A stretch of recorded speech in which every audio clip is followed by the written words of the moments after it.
Yo, what up? What up, guys? Welcome to a live stream of Champagne Sharks. I'm Kenny. I'll be joined here by Vida and T here in a minute, and yeah, we're gonna go from there. And we're probably gonna do a little bit of a lot of things. This will be the first time T and Vida has been on at the same time, so this is gonna be pretty dope. T, you there? Yeah, I'm there. Do we still have a leg? No, you're good. We're good now. Awesome. Good. So I was gonna start out with playing that clip of Kanye like flipping out. Yeah, I still haven't seen it yet, so this should be good. Oh, this will be good then.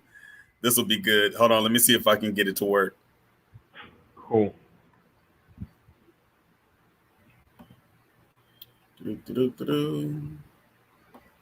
Also, I didn't realize both of us could be on as lead hosts at the same time. So both of us have the full permissions. Right. Oh, so in the future, I'm going to send it to you like that. Because I usually make you guys guess and keep myself as the host. Because I didn't know. Can you see this? That. Yeah, I can see it. Okay, I'm going to play it right now.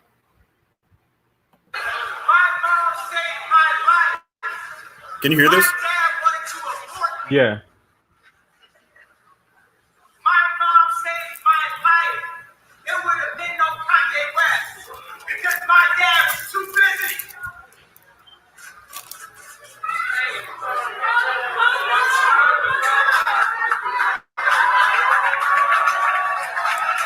Hold on, it gets good now.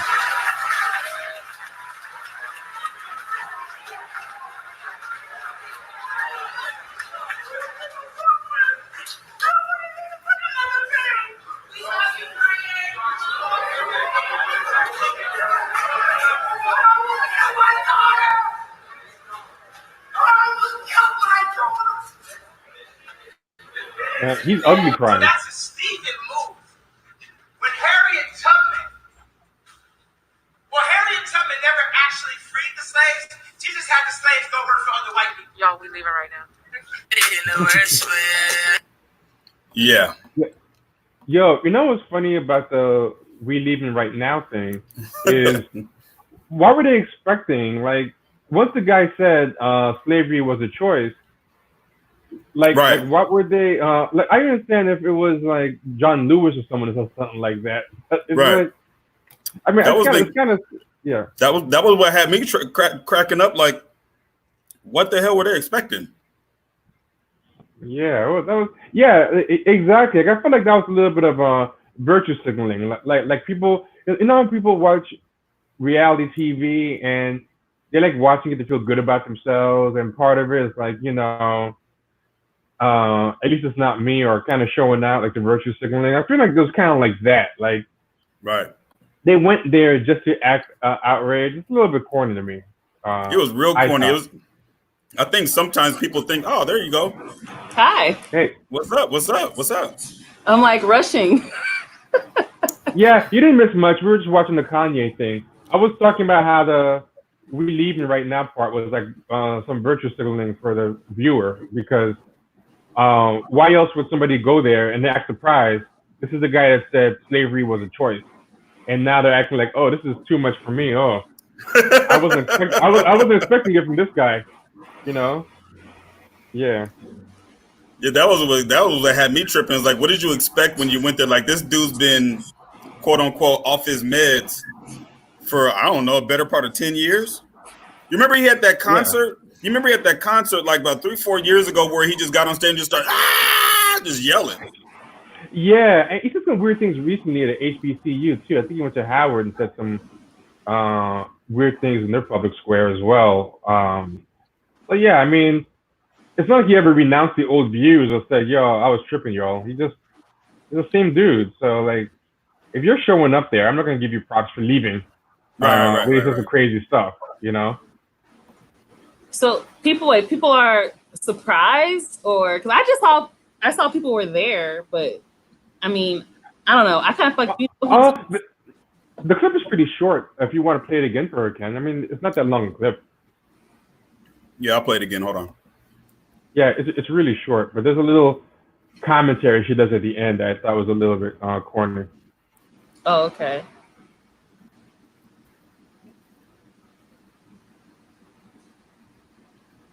But in general, I don't know. It's just funny how I think a lot of people have a lot of trust in celebrity shit. You know what I mean? Like, yeah. There's nothing a celebrity can really do that can really disappoint me. Because I don't really have high expectations of really anyone. Okay, here we go.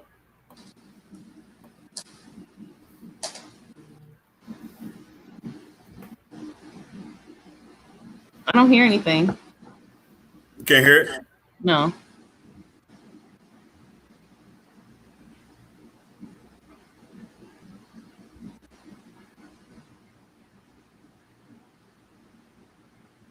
Yeah, I don't hear anything. There's no sound right now. There's no sound? I think you didn't hit the sound button. No, not for us. I think you might have not hit the sound button. Can you guys hear me? I can hear you, but when you share the video, you might have forgotten to hit the share sound. Share sound. Oh, yeah. So you might have to like stop it and hold on. Share it again.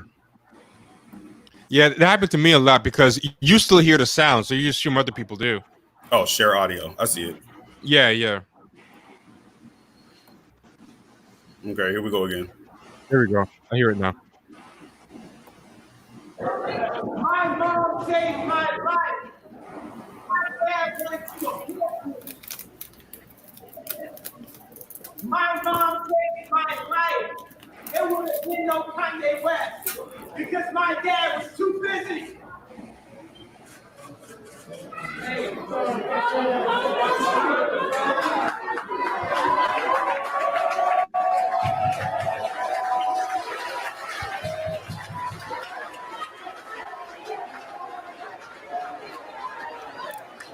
This is the good part.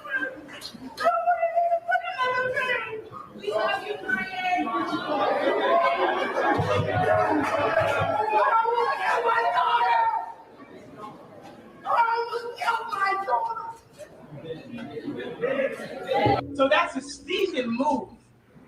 When Harriet Tubman never actually freed the slaves. She just had the slaves go work for other white people. Y'all, we leaving right now. Yeah. Yeah, that part where she said "we leaving right now" was the part where I was like, a lot of people were kind of laughing and giving her props, and I'm like, man, if you were there in the first place, sit your ass down. Like don't try to show up for the viewers. Like, are we leaving right now? Like, I thought she was kind of like virtue signaling with that one. I mean, I don't know. Because I couldn't tell if the person that was holding the camera was saying or if somebody next to them. I couldn't really tell. No, it was the person holding the camera. Oh, the person holding the camera. Oh, okay. Yeah. I honestly, watching that, even if it's the person next to them, then I'm criticizing the person next to them. Like shut up. Like, like even if it's not the camera holder. Whoever's saying it, right. Just shut up. Anybody can get it, right? Yeah, exactly. But I feel really sad watching it, honestly. Like, where are the people who love Kanye? Like, really love him, not fans. We got rid of him. He's clearly having a breakdown or dealing with something really serious. And I really wonder what is happening as far as people that are around him. Are they yes men? Are people just, encouraging this and enabling it? And I do understand that it's still Kanye. Like, in his mind, as long as we've known Kanye, Kanye's going to be doing whatever he wants to do, right?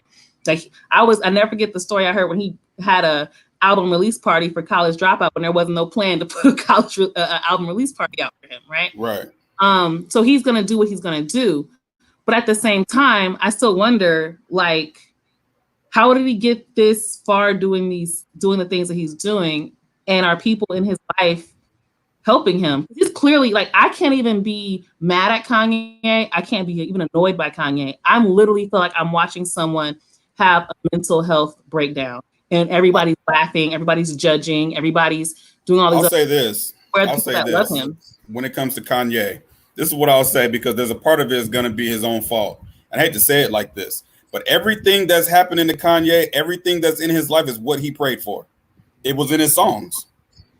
You know what I'm saying? You can listen to his music from College Dropout up to now. I don't understand.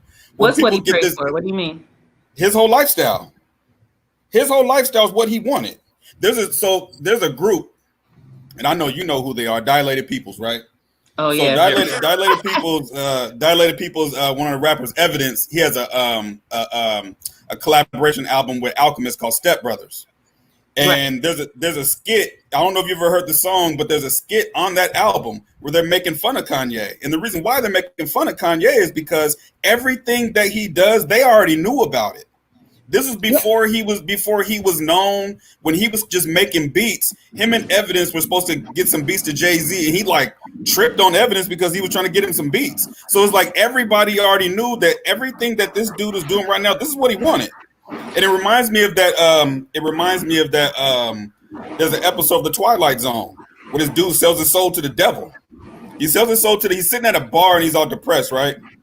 And the devil pops up, and the guy he's scared he's gonna die. He's like a hypochondriac.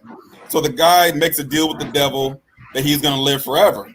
So what ends up happening is he's throwing himself off buildings. He's getting hit by trains just to show everybody that he can't die. So what ends up happening is his wife catches on to what he's doing. She falls off a building and dies. They convict him of murder. Now he's thinking that they're going to give him the death penalty and he'll be able to show him that he can't die. But instead they give him life without the possibility of parole. So he's sitting in prison, and all of a sudden now he's depressed again. And oh man, I want my soul back. And the devil pops up. He's like, man, you want your soul back? Yeah, okay. Well, there's always gonna be a price for the things that you do. You know what I'm saying? Yeah. And as soon as he gave his soul back, he said, I think you're about to have a heart attack. And the dude dropped dead. That's Kanye's life. This is what he wanted. There's a kind of story where somebody's making a lot of noise. I don't know what it is. Do y'all hear it? Am I the only one who hears it? It's probably my fan. Hold on. Oh, okay, yeah. So something sounds noisy, but there's this kind of horror story. I think we spoke about this before, Ken, when we were talking about Belly. It's called a monkey's paw story. Like Simpsons has done it. Other people have done it. It was in the original. It was an old short story, and a lot of people remade it. But somebody gets a monkey's claw, and every time they make a wish, a finger on the monkey's claw closes. But each wish has like a flip side. So each time the guy makes a wish, something goes wrong, and then he makes another wish to fix the last wish. So he makes one wish, and it causes his wife to die. And he's like, oh, I wish my wife would come back to me. And then the second thing closes, and the wife comes back, but she's a zombie. He didn't say come back to life the way she was before. He said come back. So now she's like an undead zombie, and he can't get rid of her. Yeah. And I think that's kind of where that be careful what you wish for thing comes from. But so I don't think that necessarily applies to the point that I was making, though. Like, I get what you guys are saying. But the point that I'm making, it doesn't matter what his lifestyle was. Who's going to if this is something that maybe he inherited, we don't really know what his mental health condition actually is, right? So we don't know, with or without fame, if he was going to have the same issue. So I don't mean the mental health part. What I mean is he's isolated right now, right? And the isolation that you're talking about from having no loved ones around it. That's what I mean is the monkey's paw bad side. Is in I think he was chasing a lot of this acceptance from white people and it being accepted into these circles. And then the flip side of that wish was that these people are doing a Basquiat to him, which is I think they're isolating him and gassing his head and pumping him up to extract stuff out of him. And he's kind of been distanced or isolated.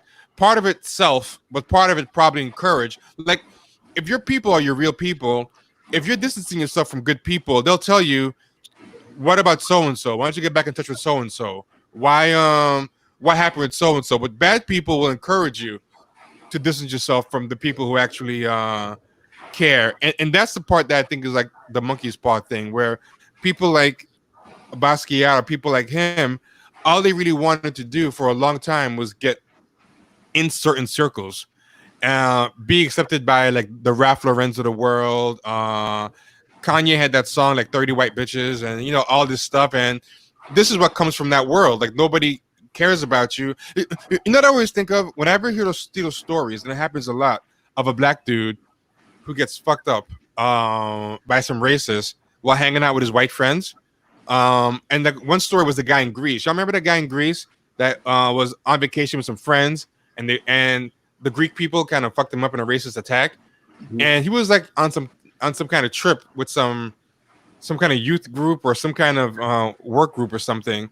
And everyone said the same thing. They were like, yo, what were your friends doing? How did you manage to get fucked up? Right. And you had people with you. And a lot of people were like, yo, what's up with that? But I noticed a lot of times when black people will be out with like white friends, the white friends will be saying stuff like, hey, that's not right, guy. Hey, stop that. You know, right. Hey, that's not gonna fly. But they don't jump in and they're not gonna jump in and defend you. Like that's not gonna happen. Yeah, right. You know what? It's like yesterday. I was talking to my brother on the phone, and I said it's just like if I'm in the street life and I go kick it with some squares, and I see some enemies and they doing things to me, and then I come back to the hood and I'm like, man, where was y'all at? What do you mean? Where were we at? You was kicking it with them. Like, how are we supposed to help you out if you over there with them? You didn't call and tell us you going over there with them.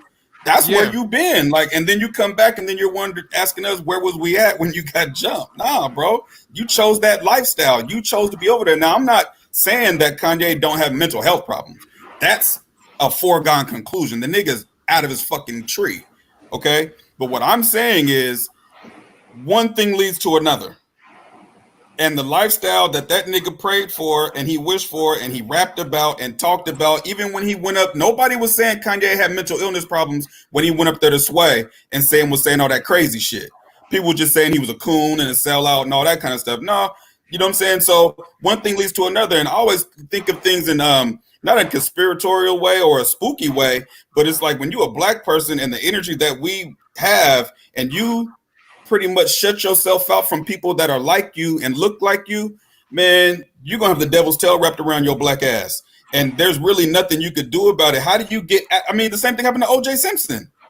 You know what I'm saying? The same exact thing happened to OJ. You isolated yourself away from your people, you get around these other people, and that lifestyle culture shit, and now it's like you're screaming from the sunken place. Yeah.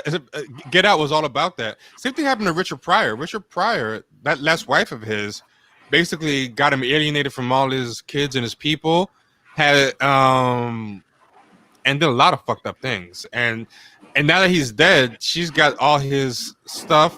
She's licensing a story to Lee Daniels, who you know is gonna make a mockery out of it, bad mouthing all his old people and collecting his royalties and fucking off his estate with all types of fucked up stuff, you know? I think you guys are right. Just so I can clarify, when I was talking about stuff, I was merely just reacting to the video, what I saw on the camera. That, me, as a person who's really, who works in mental health, who is really passionate about helping people who are suffering from mental illness, having my own issues as a result of this shit I've been through, I guess when I saw it, my first instinct is to be empathetic towards that. Now, to the point you guys are making about his lifestyle and what he chose and what he prayed for and the results that come from it, I understand exactly what you're talking about. I don't fully disagree with that at all. I think I want to add to that, though, that, you know, there are many examples of people who wanted the same thing and then out here acting a nut. You know, Beyonce wanted the exact same thing. Listen to every documentary, every story about Beyonce. We talk about ever since she was a little girl, she wanted to be like Michael Jackson and Tina Turner and Janet Jackson. She's been saying that since she was a little girl. But we don't see her out here just saying all kinds of nut shit, you know? No, I agree. But Beyonce wanted, I don't think, was the crowd. She wanted the success, but she kept her same people. She's very loyal. Yeah, she's very loyal. But what I mean, the crowd is like Kanye wants the crowd that Basquiat wants, which is the European white people on runways and the Andy Warhol types. And I get what you're saying. He's trying to get into this. He sees this other space as being superior, and he wants space without realizing, or maybe he did realize and didn't care. We don't know. But entering that space also comes with certain types of consequences, especially if you're Black. And that was the whole thing when he went up there to Sway. That was basically what he was saying to Sway, because Sway was telling him, "Hey man, I started a clothing line. It wasn't Ralph though." So it's like you have this white superiority complex that you're trying to reach for, and you're never going to get there, and it's drove you crazy. And I'll be honest, and when that interview happened, I actually didn't think he sounded crazy at all. It sounded like he was being very clear in what he wanted. Right. So everyone was saying he was crazy in that interview. I don't think he sounded crazy at all. I think he was very clear. I think the problem is what you said, that it was just this appeal to want to be in these white spaces in that way. And I think a lot of people want that. I think a lot of, even we hear conversations from actors and actresses all the time. I don't want to be a black actor. I just want to be an actor. Yep. Right? It's basically the same concept. How do I get to the space where I now become colorless? Because they believe that somehow being in that space will make them now colorless. It's right up there with this myth that somehow if you get money, nobody cares about anything but the green. That's not true. They don't want your black in their spaces. Like they make right. They don't care how rich you are. You're not going to that Jewish country club or whatever country. You know what I'm saying? They don't give a fuck how rich you are. Or if they put you in their spaces, they're going to put you on their terms, and it's going to often be a dehumanizing type of term. One devil advocate thing I will say to support what you were saying, Vida, about empathy for Kanye. I think one thing, to be fair to Kanye, and I agree with you on this, Vida, is the mental illness thing is kind of a circular problem in that somebody could say, oh, the reason he has no one to help him through his mental illness is because he gave up on having any of his people around.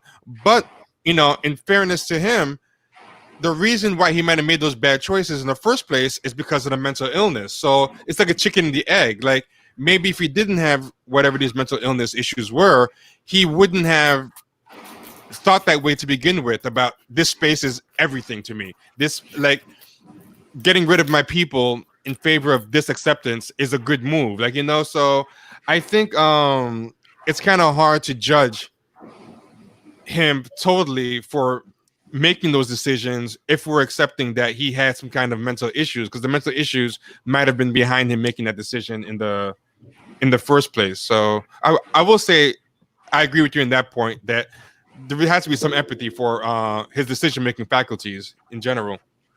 Yeah, and I think that's another. Thank you for bringing it up, because I also feel like we forget also being in certain spaces that we're there because of how we were thinking in the first place. Yeah. So sometimes, in fact, I have this group therapy thing that I'm in. And one of the things I actually talked about is how your language and vocabulary can create that reality.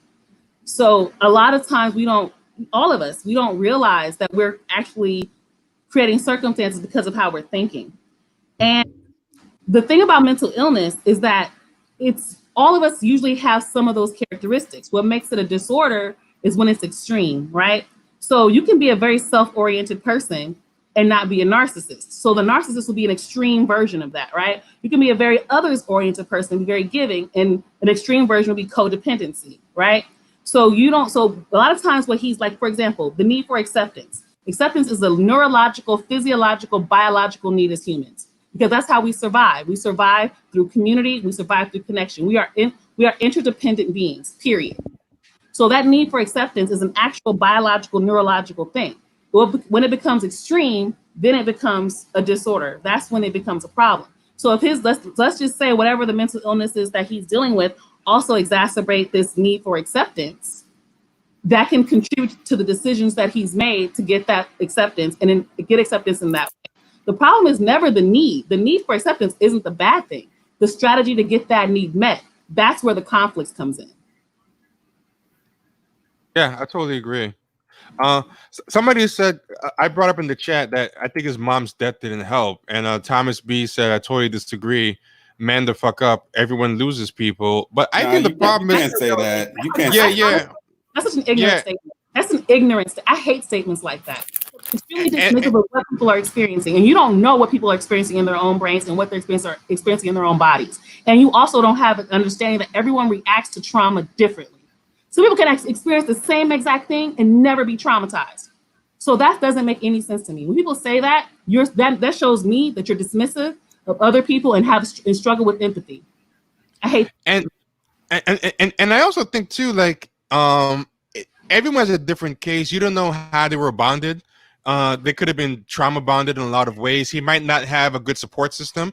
People have different support systems where when somebody dies, they have a lot of people around them to help them through it. And in some people, the person that died was their whole support system. You know, Yep. It's yeah. You can't really and just that connection and intervention is actually what helps heal people. So what helps people get through tough circumstances, what makes what they call toxic stress, which is trauma, more tolerable stress, which means that you're lowering the amount of cortisol and stress hormones that are being released. The way that happens is through safe, protective, connected relationship. So if he's missing out on safe, protective, connected relationship, he's not getting the opportunity to heal and make that toxic stress. That results in behaviors that are clearly not effective or helpful or harmful. Because of that, if he's in that toxic space, he makes those decisions. If he's able to get the connection and empathy and support and protection, not enabling behavior, that's codependency, not that, right? If he can get to the tolerable stress, those behaviors may change. Well, like BC is saying right here, he said that he wasn't like this before his mom died. He was like this. It just wasn't extreme. Right. And remember, you know it can trigger certain parts of mental illness.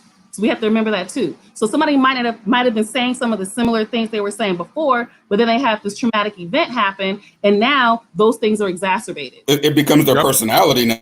It seems like that's his personality now, because Kanye has always been a piece of shit. Like you know what I mean? I hate to say it like that, but like I'm only speaking about the way he interacted with other people when it came to music and things like that. Like exactly. You know what I'm saying? So, but now that all of these other things has happened, now it's become that times 10. You know what I mean? Right. Like I said the other day, I think I told, it was either you, Vito, or I was talking to my mom. It was like, you know, his arrogance and ignorance is like a speedball. It's like a cocaine heroin shot to the vein. You know what I'm saying? He's just going down fast, skiing. You know what I'm saying? So, and that's the thing that, you know, I don't know if he knows. I don't know what the end game is. I've seen this end game end really badly. And then I've seen the end game end good. But I've seen it end badly more than anything. More than anything, it never ends well. What is his relationship to his dad? Because he mentioned his dad wanted to abort him or something. His mom saved him. His mom wanted in that clip. It seems like he's saying that his dad wanted to live life and do other stuff and was too busy, but his mom chose to save him. And I don't know if he threw himself under the bus too. At the end of that clip, he starts talking about basically saying he wanted Kim Kardashian to have an abortion. Yeah, that's what he was saying at the end of that. I think that part, because you got to remember, he's there for some weird, goofy political shit. So I think that was his whole abortion rights and all that kind of stuff, a part of his campaign trail. And like I said on Twitter earlier, when it comes to women's reproductive stuff, it ain't none of my damn business. So he shouldn't have been speaking on that any damn way, because it's not his decision. You know what I mean? But that's a political talking point. That's why it was a political talking point. Exactly. You know what I mean? Because I don't know if he was really trying to talk her into having an abortion, if he was throwing himself under the bus or what. Who knows? You know what I mean? But and I don't know, what his relationship is with his dad. I just know that Kanye West is crazy. I mean, the reason I bring up the dad thing is like, I feel like if it's kind of alienation or lack of acceptance from his dad, or he's carrying this thing that his dad didn't want him. Like I always feel like when people don't want kids, a lot of times, if the parent doesn't work on that, it shows a lot of times in how they treat that kid after they're born. And I feel like he might have been maybe over invested in his relationship with his mom, and I say that in a way in that I think one of the goals as parents that you're supposed to do is kind of prepare your kid to be without you, you know. And some parents, for whatever reasons, don't always do that. Even if they do it for the right reasons, they do it meaning well. They don't kind of prepare you to leave the nest. Like I always remember the scene from The Wire, where what was D'Angelo's nephew's name? The one that went to jail, that Stringer Bell ended up. That's Avon's nephew, D'Angelo. Yeah, sorry, D'Angelo was the name. He was Avon's nephew, but D'Angelo's mother was saying how, like, you know, one time you came home and those bullies were following you, and I wouldn't let you in the house. I made you stay outside and fight them and get your beating. And she was like, I wanted really bad to open the door and let you in, but I knew if I did that, I was going to kind of. I mean, I don't think it's a 100% good solution either, but I think in a way, her ultimate point was that she wanted him to be able to survive, to fend for himself. Yeah. I mean, that might have been the best way to do it, but I got that notion. That might have been, but you have to remember the context of the space. Yeah. So, Yeah, exactly. Yeah. I don't believe in hitting your kid, but during slavery, with master looking over you and the possibility of them killing your child, you might have to beat your child. You know what I'm saying? Yeah, exactly. So better you beat them than master beat them. Yeah, if you live in an environment, now I'm from South Central and I understand that completely. If those other your mommy coming to save you, it's not a good when mommy ain't around. Exactly. Right. And then you become a target. So in that setting, maybe ultimately that wouldn't be the healthiest thing, but they're not in a healthy environment. Exactly. It's a rational response to a irrational environment. Totally. Exactly. Yeah, and I feel like Kanye's mom didn't really have that connection with him, and when that void happened, he's been trying to fill it with, but I think we tried to fill it with acceptance even before she died. You know what I mean? And I think when it got worse after, because calling Donald Trump his dad is a very weird thing. Which I think he did at one point. Weird. That's very weird. But he's another case of another person connected to that family, and it just all goes down. I mean, all the people that get away from that family, they start flourishing. You get connected to that family, you're gonna get shot in the foot. Ain't no telling what the fuck might happen. But I'll say this: is it that the people go to that family, or is it the people the family takes in? I think it might be even a reversal. It could be some of both. Yeah. I think the family probably. So everyone that they take in has some kind of need. It seems like Bruce Jenner. We find out had these gender confusions before he got with Chris, and she knew about it before. Lamar Odom had these family issues and father issues and drug issues, and everyone seems to have some kind of demons, and it makes you wonder if the Kardashians, the Jenner family, Kardashian family, kind of looks for people with demons, Yeah. Well, this is the thing. It might not even be conscious, right? Yeah.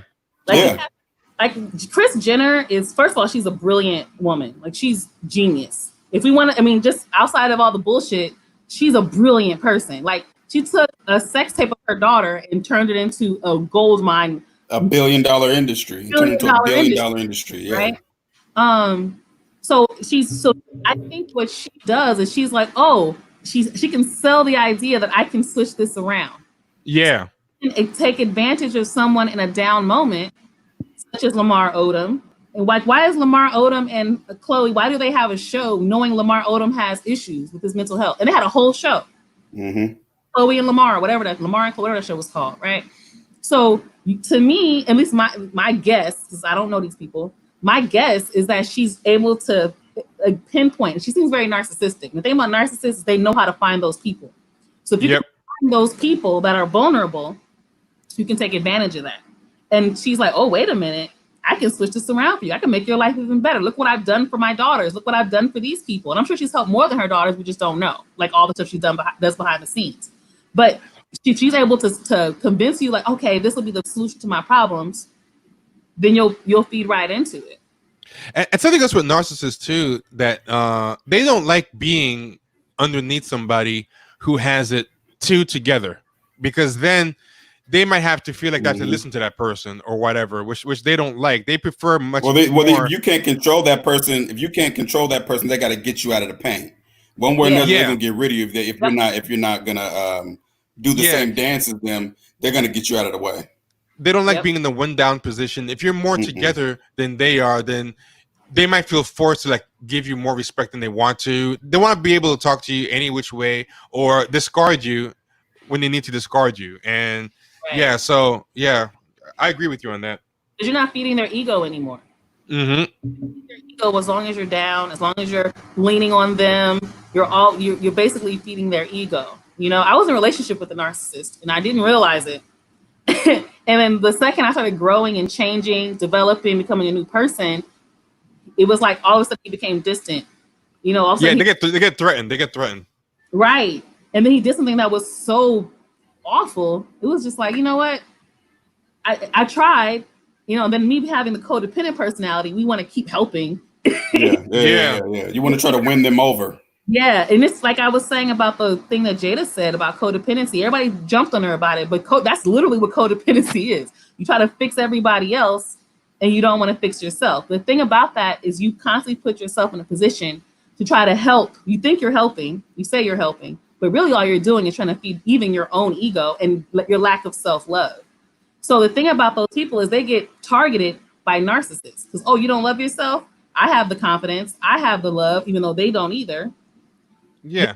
Then they begin to target you and you think, oh, I'm going to help them. They're this mean to me because they're just going through something. You know, Kris Jenner is just so busy. That's why she's treating me this way. You know what I mean? Yeah.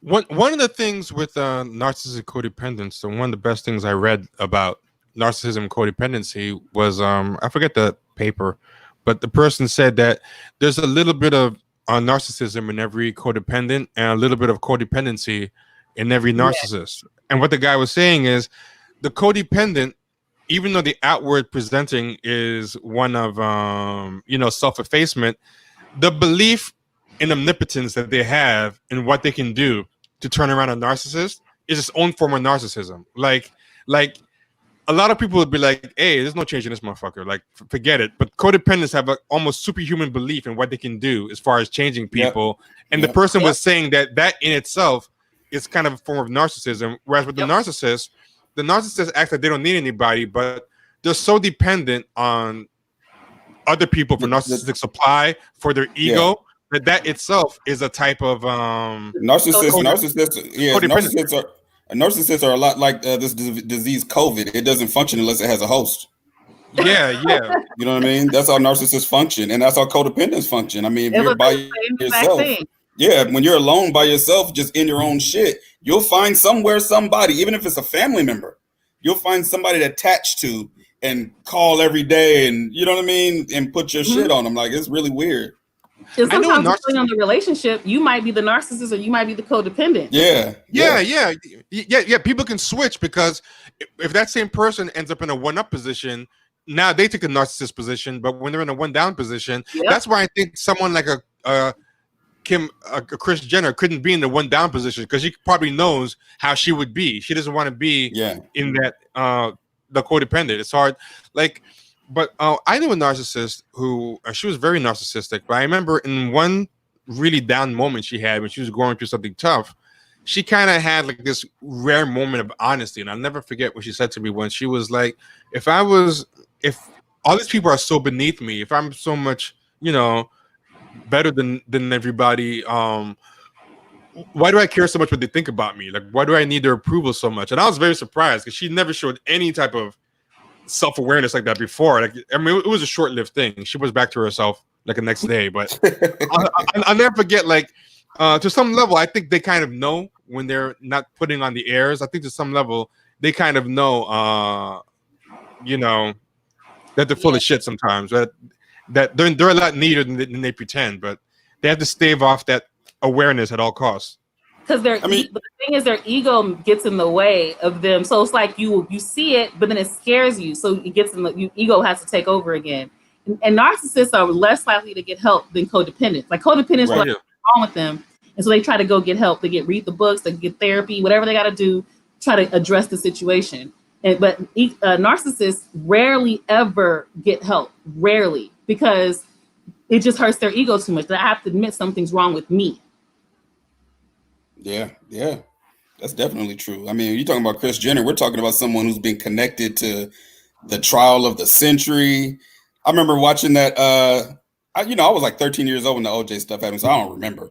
But watching that OJ, it was a documentary that they had on, the one with Cuba Gooding Jr.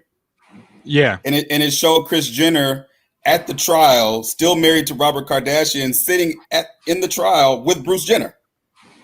I was like, damn, man, this motherfucker has been working for a long time, has been manipulating for a long time. I bet you OJ has stories about these people. We'll never know. He'll never, OJ ain't that type. But I bet you OJ got some stories about that lady where we're going to be like, hey, man, call 911. Everybody going to get on the phone, start calling 911. You know what I mean? Because that lady is something else. And, it's sad because I read a story and it was from, Kanye's best friend is the rapper GLC from Chicago. Mm-hmm.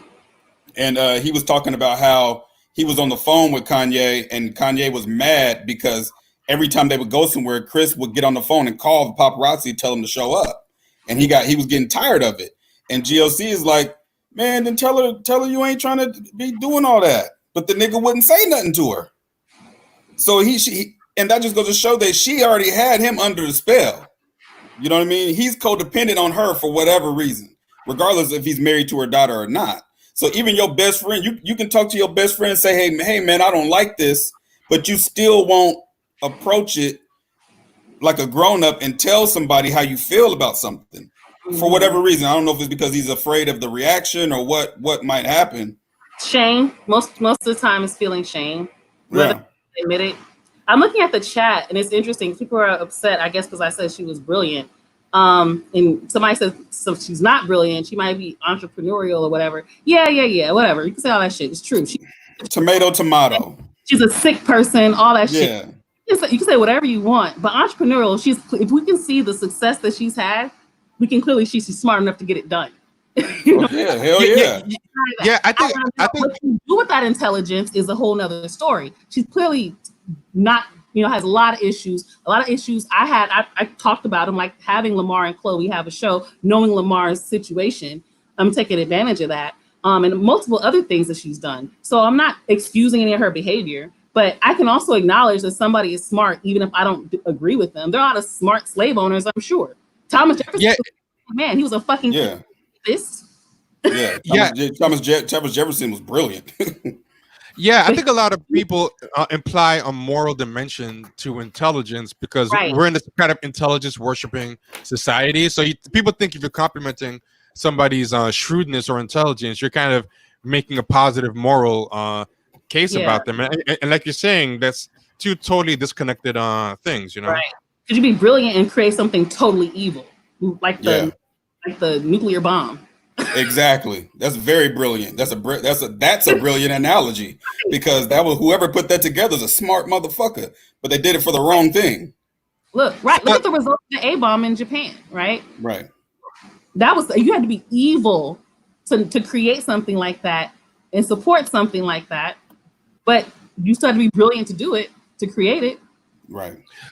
And somebody said something once about the same thing happens with bravery. Like I remember Bill Maher, somebody was talking about how it was kind of ballsy. It took bravery to fly planes into the Twin Towers, and everyone got mad at him. They were like, "No, there's nothing brave about killing 2,000 people, whatever." And Bill Maher was saying, "I'm not saying they're good people. I'm saying I wouldn't have the guts to hijack a plane and fly it into," but he wasn't saying it to admire them. I forgot the context he was saying it, but he's also a racist. So nobody gives a fuck what he has to say. Yeah, exactly. I'm not gonna go to the mattresses for Bill Maher. I think that's what it is. We just don't give him the benefit of the doubt because he says so much fuck. But you're right, and that's the thing about even that conversation about bravery, because we forget things like this. In their minds, they're doing something noble and something right. They think they're doing a good thing for the world. That's why they sacrifice their life to do it. If we believed what they believed, we'd probably do the same thing. But we don't believe what they believe. We weren't taught the things that they were taught. We weren't conditioned the way that they were conditioned.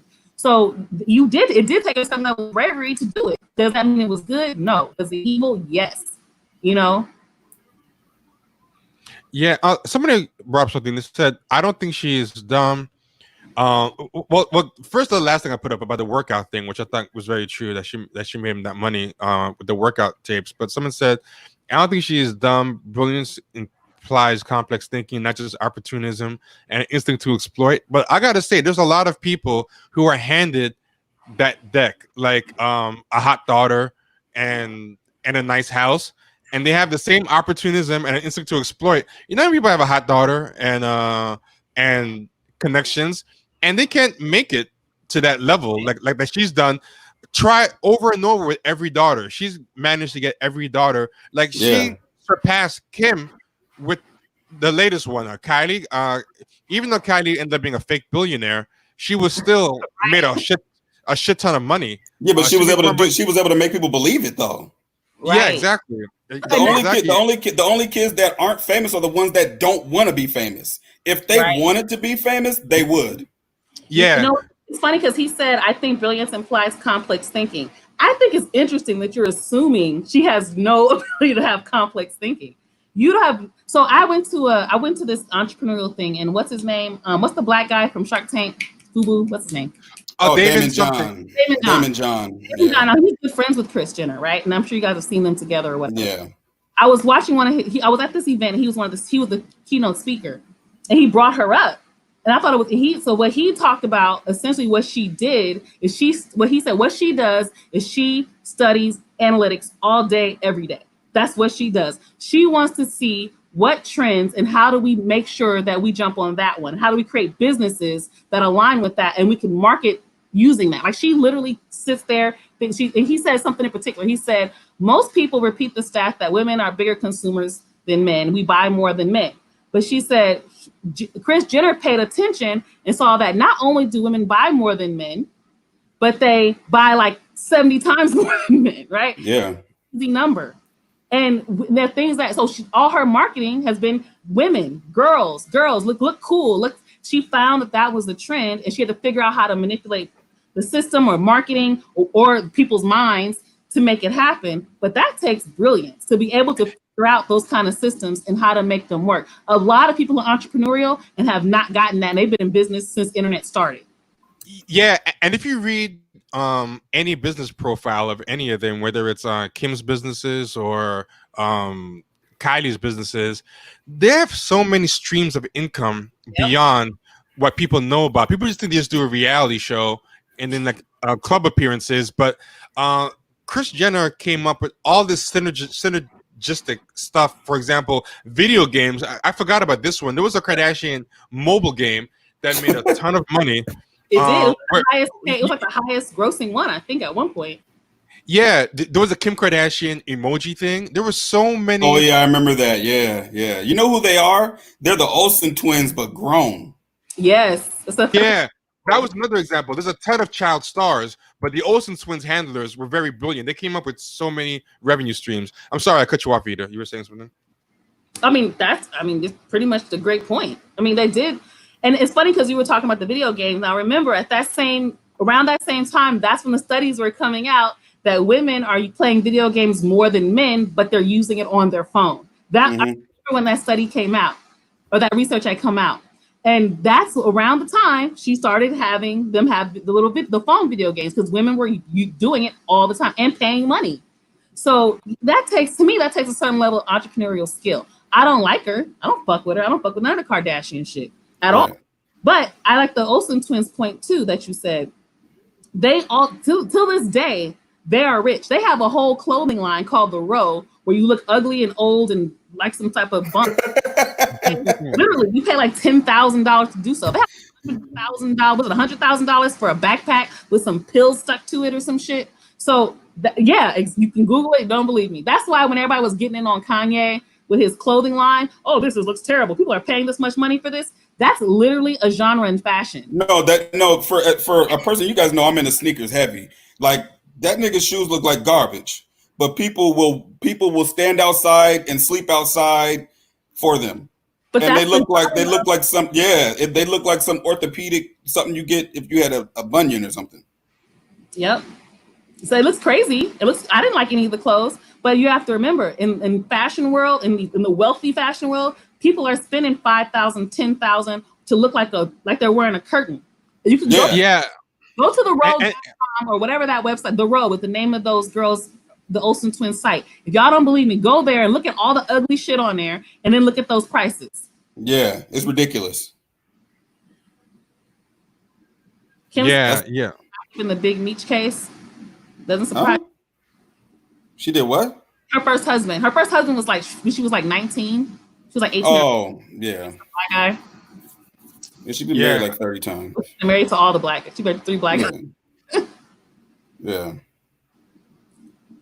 Yeah, but I don't know, like someone said this, but I'm telling you, there's a lot of kids of rich people who are just big fail sons. You know what I'm saying? There's a lot of fail sons out there bouncing from.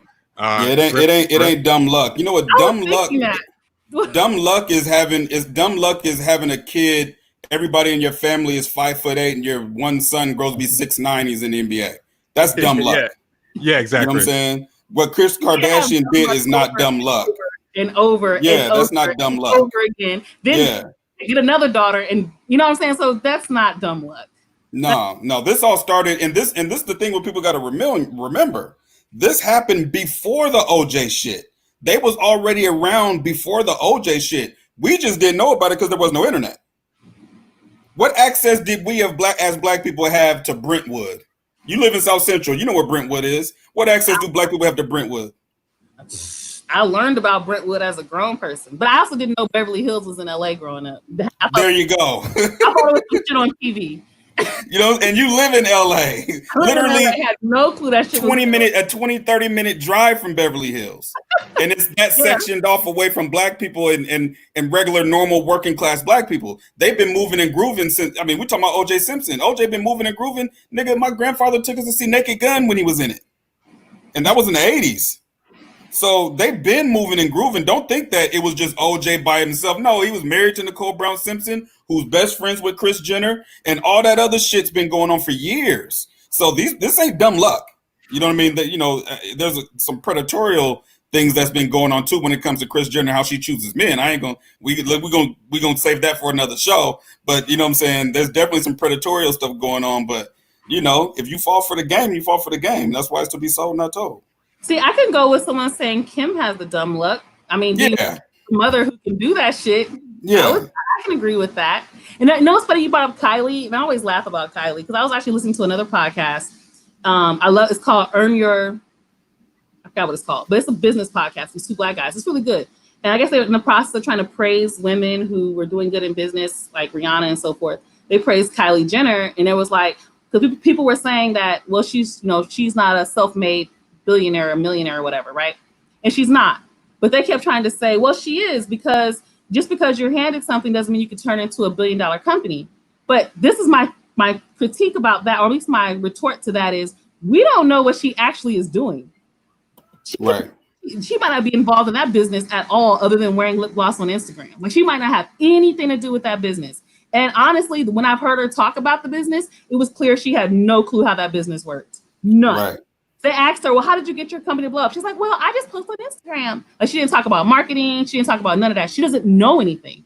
So when people praise a lot of these people who, like the Kardashians in particular, about what they were able to do, I doubt they've done really much of anything, because they don't really have any insight into that. Like, Kylie doesn't have to actually run her company. They have people that can do that shit for her. She just has to own it. Isaac K asked, were the Jackson 5 dumb luck? No, they had talent. In the story. Yeah. If you ever see how much they train, like, that talent, but Joe Jackson was like the father of the Williams sisters. I don't know why I'm drawing a blank on his name. I usually know his name. You're talking about Richard Williams. What's his name? Richard. Richard Williams. Yeah. I read his book, and that guy is like a freak. As far as the amount of work that he made them do day in, day out. So it's like Joe Jackson was the same thing, because I know like a whole lot about the Jackson. With Joe Jackson, and also with the documentary, the Michael Jordan documentary that came out a couple of months ago, and they were all talking about the little short fat guy, Jerry Krause. One thing Jerry Krause did, he might not have been athletic at all, but that motherfucker had an eye for talent. Yeah. You know what I'm saying? It takes a specific kind of person to know talent and put it together. You know what I'm saying? So, yeah, Joe Jackson had an eye for talent, but his kids are, I mean, really, is that a for real question? Joe Jackson talented. Are you serious? The most talented family of all time. Joe Jackson was a failed musician, right? And absolutely. He came home from work one day, and I mean, that guy would beat his kids for like no reason. So all the time. So he came home one day, and the kids were playing with his instruments. And then I forgot if he beat them first or he was about to beat them. But at one point or another, he was about to beat them for fucking with his instruments. But he was like, wait a minute, let me see what y'all motherfuckers can do. And then he let them play a little bit. He goes, oh, wait a minute, you guys aren't that bad. I don't remember if he did it before or after he beat them. But he basically was mad at first. And then he realized they're not so bad. And that became like the best and worst thing that could have happened to them, because he's a lot like Ike Turner. Ike Turner was a failed musician. Like Ike Turner was what they called a house musician back in the 50s, where everybody would have their songs written by one person, or they would have the instruments or I guess you would call the rhythm section programmed by one person. And that was Ike Turner. So he just couldn't sing his damn self, but he was smart enough to know where talent was. And that's where you find Tina Turner and all these other different groups. Look at Kirk Franklin. Yeah. Kirk Franklin, same thing. Plays harmonies for choirs I've ever heard. Yeah. Kirk Franklin, same thing. And to be clear, Ike Turner himself was genuinely very talented. He just didn't really break through on his own. You know, he had his own. Yeah. Ike Turner.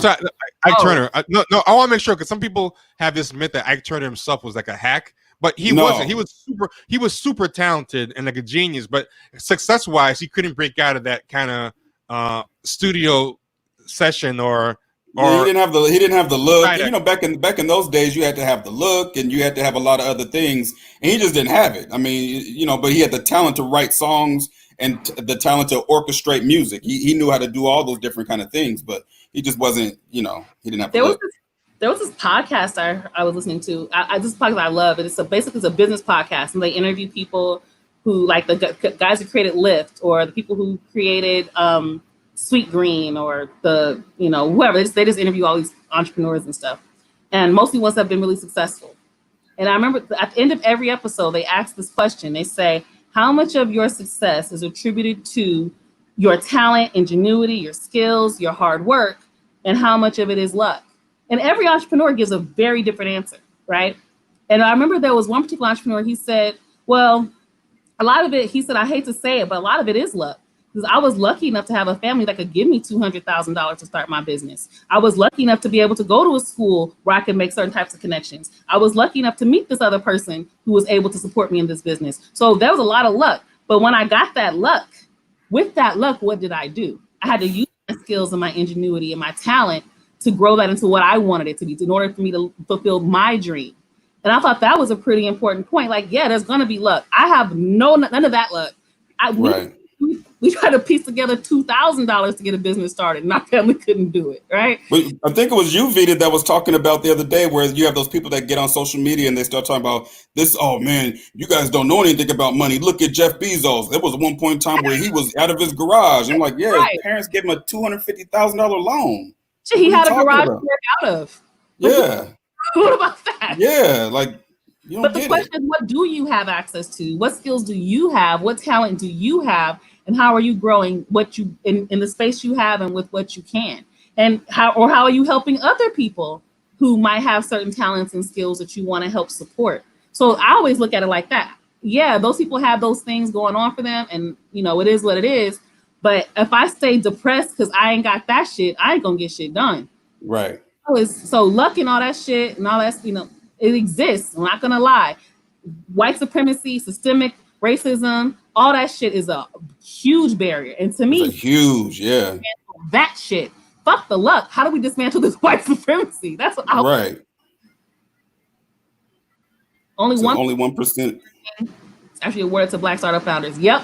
And guess what? There are Black VCs now looking to support Black entrepreneurs. So you guys just really look. I always find those articles online. Try to find those people, because you're absolutely right. Try to find these people that are dedicated to supporting Black business, not women businesses. I hate that shit. Don't support women. I hate that. Money's gonna go to all these white women. Don't need your money. I'm sorry. So let's focus. They really don't. I just get so sick of that shit. White women ain't suffering like we are. Yeah. There's this video. You know, the Jacksons have a really interesting story. They came up in strip clubs. Joe Jackson would book them anywhere he could. So in Gariana, like Gary, Indiana, they would let them play in strip clubs. So Little Michael Jackson, this is before he got discovered in Motown and stuff like that. He was up in strip clubs with all the other ones. They were too young to drink and all this other stuff. They were saying it messed with a lot of his psychological development with sex and stuff, because he was raised Jehovah's Witness, but they put him in strip clubs and have him do all this stuff, and he developed this really weird relationship to sex as a result. I don't doubt that at all. It's really fascinating stuff. But they cleaned them up a lot for Motown, because let me show you something really cool. Let me see if I can find it. This thing has a wrong date on it. This is not. This date claims to be from 1968. It is not from 1968. I've seen this clip before, but does it have sound? Did I put sound on it? Yeah. Okay, cool. But this is like their pre-Motown stuff, and let me see if this is the right clip.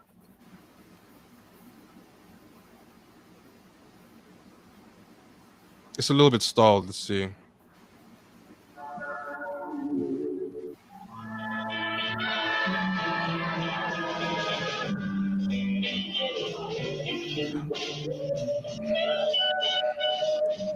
But by this time, they were already seasoned performers in strip clubs for like years. And but the way he was moving, he was doing a lot of sexy hip action. You know, like with his grinding and all the waist and stuff.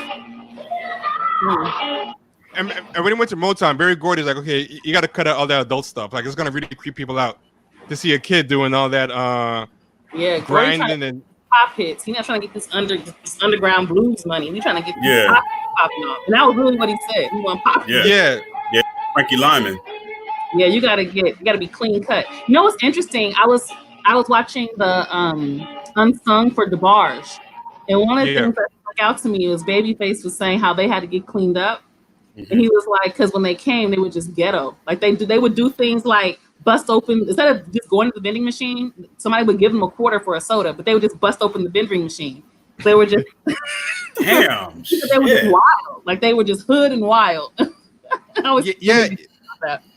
Yeah, I saw that one, and people were saying that everyone thought because they were like high yellow and had a certain look that they were like these clean cut kids, but they were really. I heard similar about the Silvers. The Silvers are the same thing about that. They were really rough around the edges. Yeah, they were also getting abused. Like that's the third thing about DeBarge is, I watched that Unsung, and I was like, they had to put trigger warnings on these shows because that shit was so horrific. Oh yeah, their family was fucked up. And then when you see what happened and the results of the L tries his best. I mean, he gets out there when he can and he gets cleaned up, whatever he has to do. But we've seen what happened. I watched some talk show and they were so broken down physically. They were on drugs. But if you listen to their story, I mean, all the way to their white father sexually abusing them. Yeah. And then how that's a mind fuck. And one of them was saying how he got to the point where he got jealous because his brother was getting the sexual abuse and not him anymore. So, because you gotta remember how that fucks with your head. That's your connection. Oh yeah. You know what I mean?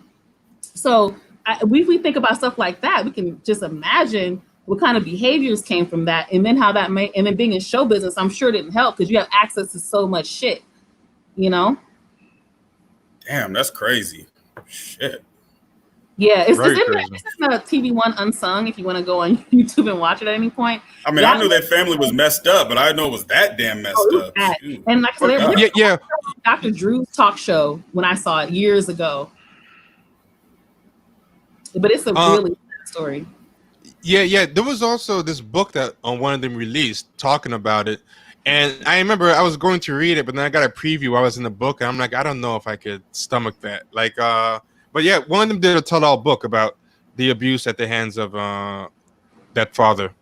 Yeah, and then when they would call the police, because he would beat their mom, beat them, he'd go nuts. They call the police. They saw it was a white man with a black woman, and they just leave. Yeah, that's crazy.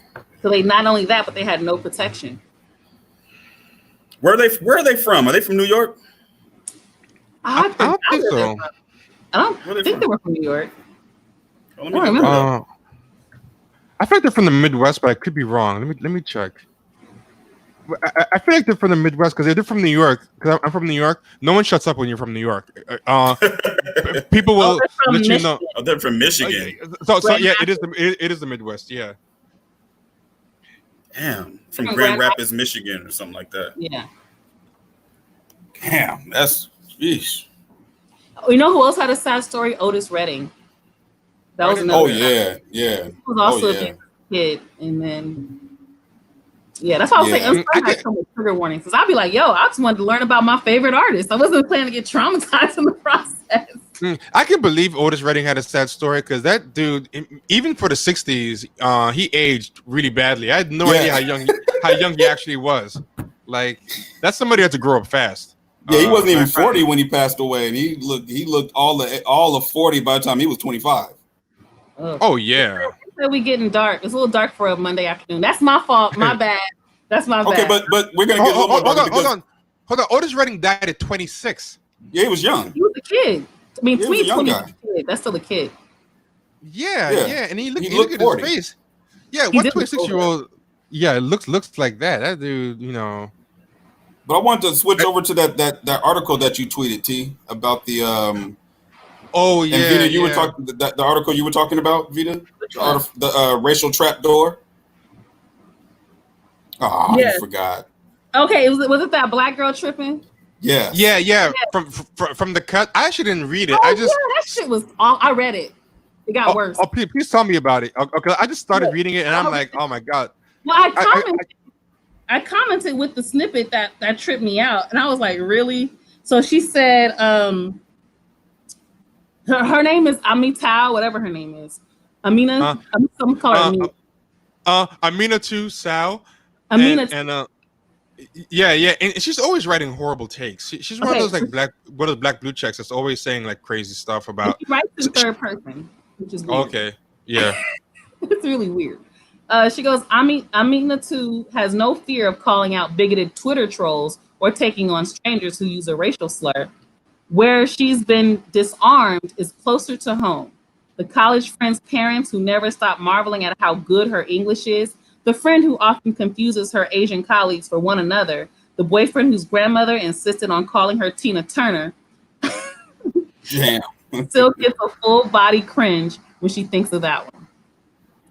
So my question is, how come you so comfortable on internet, on the fucking Twitter, you can talk shit, but you can't talk shit to the motherfuckers in your face? Mm-hmm. That's blue check's life. Anything you do on Twitter, including calling these bitch ass niggas bitches, you can find me do that shit in person. So I don't understand. I can't relate to that. If you can stand up for racism on Twitter or to a stranger, why can't you do it with the people that you're going to be around all the goddamn time? That's that sunken place. That's the thing about a lot of those blue check people is that in real life, they're not about that life. You know what I'm saying? But on social media, it's just like, when you're on social media, these people, they're in an echo chamber. And as soon as they get a lot of followers and get that blue check, they're only going to get people that agree with them. And the people that don't agree with them, they get sassy. They throw the sassy gifts out and all that kind of stuff. And they block people and all that kind of stuff. Even to other black people, they do this. You know what I'm saying? Yeah. This is what they do. If you're a black person of a certain socioeconomic status, or you grew up a certain kind of way, they don't have any use for you. So they're stuck in this like weird Twilight Zone parallel where it's like, I don't want to be around black people from the hood, but I don't want to be around white people, but I feel like I'd be better off around these white people. And it's always a particular kind of white person. It's the white liberal. Right. You know what I'm saying? It's always the white liberals. I don't even think it's that they don't kick with black people from the hood as much as it is black people that'll call them on their shit. Yeah. Those of us who didn't grow up around white people, we don't have that same sort of fear. You know what I mean? So I don't give a fuck what white. I've never had a concept around I gotta give a fuck about what a white person thinks of me. Never. Because all the schools I went to, most of the people there were black. Right. And a little bit older, there was some Latinos. And that was it. But for the most, I didn't even know white people till I got to college. Unless it was a teacher, right?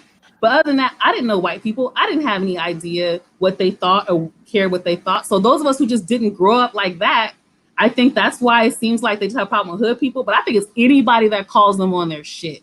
Right. They don't give a fuck who it is. If you're black and you call them on their shit, they have to go retreat to their echo chamber and or their white liberal spaces, their white liberal friends. So they can tell. But how much of this also has to do with the fact that a lot of these black people didn't grow up around black people at all. They're from the suburbs. Right. So they're not around. Yeah, they're not used to being around black people. Period. Outside of their family. You know what I mean? Essence say she said she got on Twitter and said, "Who's you guys?" She said, "Don't persecute me or something." But who's Teddy Riley? Ooh, wow. Oh. Right. She wrote for Essence. How the fuck you don't know who Teddy Riley is? writer for Well, That's the worst part that she wrote for Essence. That's crazy. That's what That she doesn't. Yeah. Check this out. This is I'm trying to give some context on like who this woman is. So this is her in the Australian elevator with all these different literary people. Zadie Smith, who's like a big author. She's biracial. Ariel Levy, I think, is a Jewish writer. Raquel Willis is a black trans writer who's always bad mouthing heterosexual black men all the time, and whoever this author is in there too. Somebody named Curtis. Curtis Sittenfield. That's somebody who wrote this article. Who wrote this book? It's a fake historical novel about Hillary Clinton. That's like Hillary Clinton fan fiction, basically. And it's like a big hit with like liberals. So it's like you kind of see. I think people like this, if you're going to be aiming for success in these type of circles, it's very hard to tell the truth to white people because they're the ones that kind of feed you. They're the ones who you want to make them mad. You don't want to make them mad. Yeah, exactly. She's getting flown out to Australia to do these events and hang out with these popular people. So yeah, it's like she doesn't really have a black base to fall back on. If she alienates white people, does she have a black fan base? I mean, she has a podcast apparently with the author of this, and everyone I've seen who's written me to defend her has not been black. Some people have written me to say, we're fans of her podcast. She's not so bad. But I haven't seen a single black person among those people who responded to me about her. Like she hasn't really built a black base at all, as far as I can see. It's just white. Right. It's just white liberals. That's how I think about. Remember the two dope queens? It was Jessica and some chick I didn't know who she was till there was two dope queens. And so what's crazy is somebody recommended that I listen to this, right? And somebody who I thought knew me better than this. And I listened to that shit. The first episode I listened to, they were talking about visiting their relatives, their relatives, because they lived in the suburbs and they go to their family events, and that's when they kick it with their cousins that are from the hood. And it was the way they talked about it. It was so divisive. It was like us and them. They talk about them like they're outsiders. Right. Like and then they victimize themselves. 'Cause I got cousins that were from the suburbs too. They don't walk around saying the shit that they be talking about. Not, Yep. White boyfriend tell you, no, what was the joke she said? She has her boyfriend helping her with her hair or something. He says, yeah, I'm gonna make you pick cotton too, or something like that. Yeah, it was some wild shit. Man, those people like that don't even like black people. They just want to write. It's almost like they want to come and look through a window and look at black people, and hopefully nobody notices that they're there. And then they go home and they write about black people, and it's always like some weird. It's almost like they fetish black people the same way white people do. It's just that they're also black, but they're in this sunken place, and they can't get out. They're getting paid to basically do this coon shit. What's about Two Dope Queens? When I looked at the audience, it was mostly white people. And I think white guys too. So right now, I can't watch a show. If one of the hosts was with a white guy, okay, maybe and the show was good, I might say, fuck it. But both y'all. But to me, the problem too is the way they kind of frame it. They're so self-fetishizing about it. Like one of them was like, I was with my white boyfriend. No one keeps saying white boyfriend. I was with my white boyfriend, and he was running his fingers through my hair, and he was saying, and then I thought to myself, wait, am I picking the cotton or are you? And I was like, that's not even like a real funny joke. Like it's not even. Joke. I was trying to say. Yeah, it's not a joke. It's not funny. Yeah, that's just not funny. And not because it's offensive, but just as a setup. I mean, there's jokes that are offensive, but they're funny. Like that's just really lame. It's not funny. And you know what makes it even worse is that these people don't like black people, but they want to use all this hip black jargon. Two dope queens. Like really, you want to wear blackness as a costume. You know what I'm saying? That's all you guys want to do. You want to wear blackness as a costume and then take it off. And no, they ain't even going to take it off. See, because they come to the hood and they learn a couple of words and then they go back to their white boyfriends and all the white people at their job and they're like the black person. So they're at the job and their cubicles teaching it. Yeah, they teaching white people how to crip walk and shit at the job and shit and just being weirdos. Like they don't even. And they learned it off a YouTube tutorial the week before themselves. You know what's even funnier is like they do that shit because they feel like I'm gonna watch it on Twitter, then I'm gonna go back and write an article about some shit that the people who actually practice this shit don't even notice. Like I didn't even, but they write a whole list. This is what Black people do. And I'm just like, really? Didn't even notice that? How did you observe? Because they all they have to do is observe. They don't experience it. They don't. They guarantee you they don't understand half the shit that they be writing about. And the answer I asked was that writer under 35. No, I think they were almost 40, if not over 40. They were. Not, it was not a young person who wrote that. Check this out. This is the trailer, and this trailer I thought was kind of greasy, but for Two Dope Queens. But check this out. This is very short, but.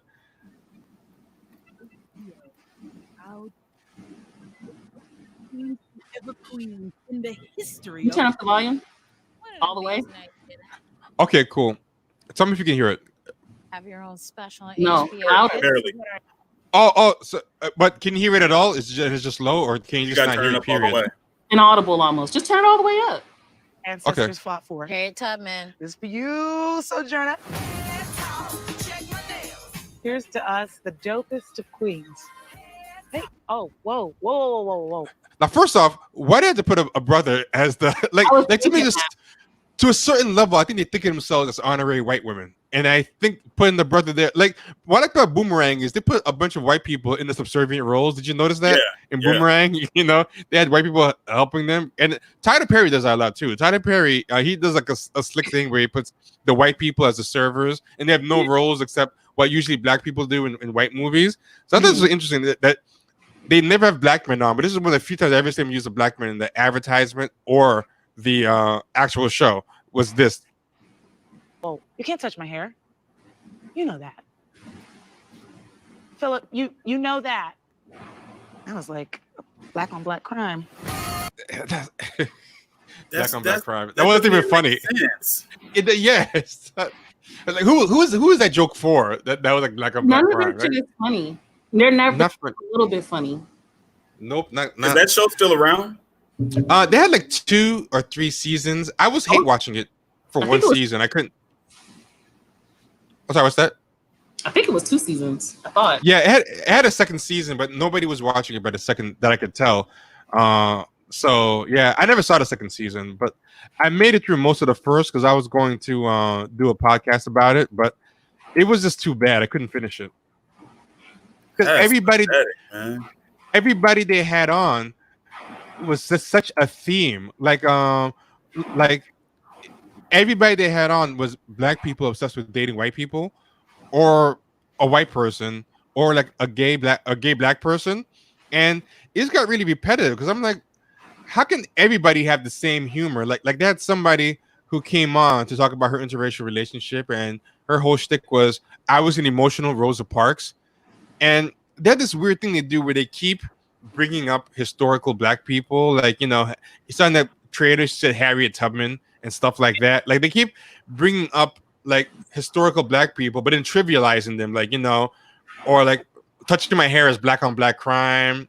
Harriet Tubman wanted us to get a show, and it's like, you know, emotional Rosa Parks because I dated a white guy, and it was like, yeah, it's very weird.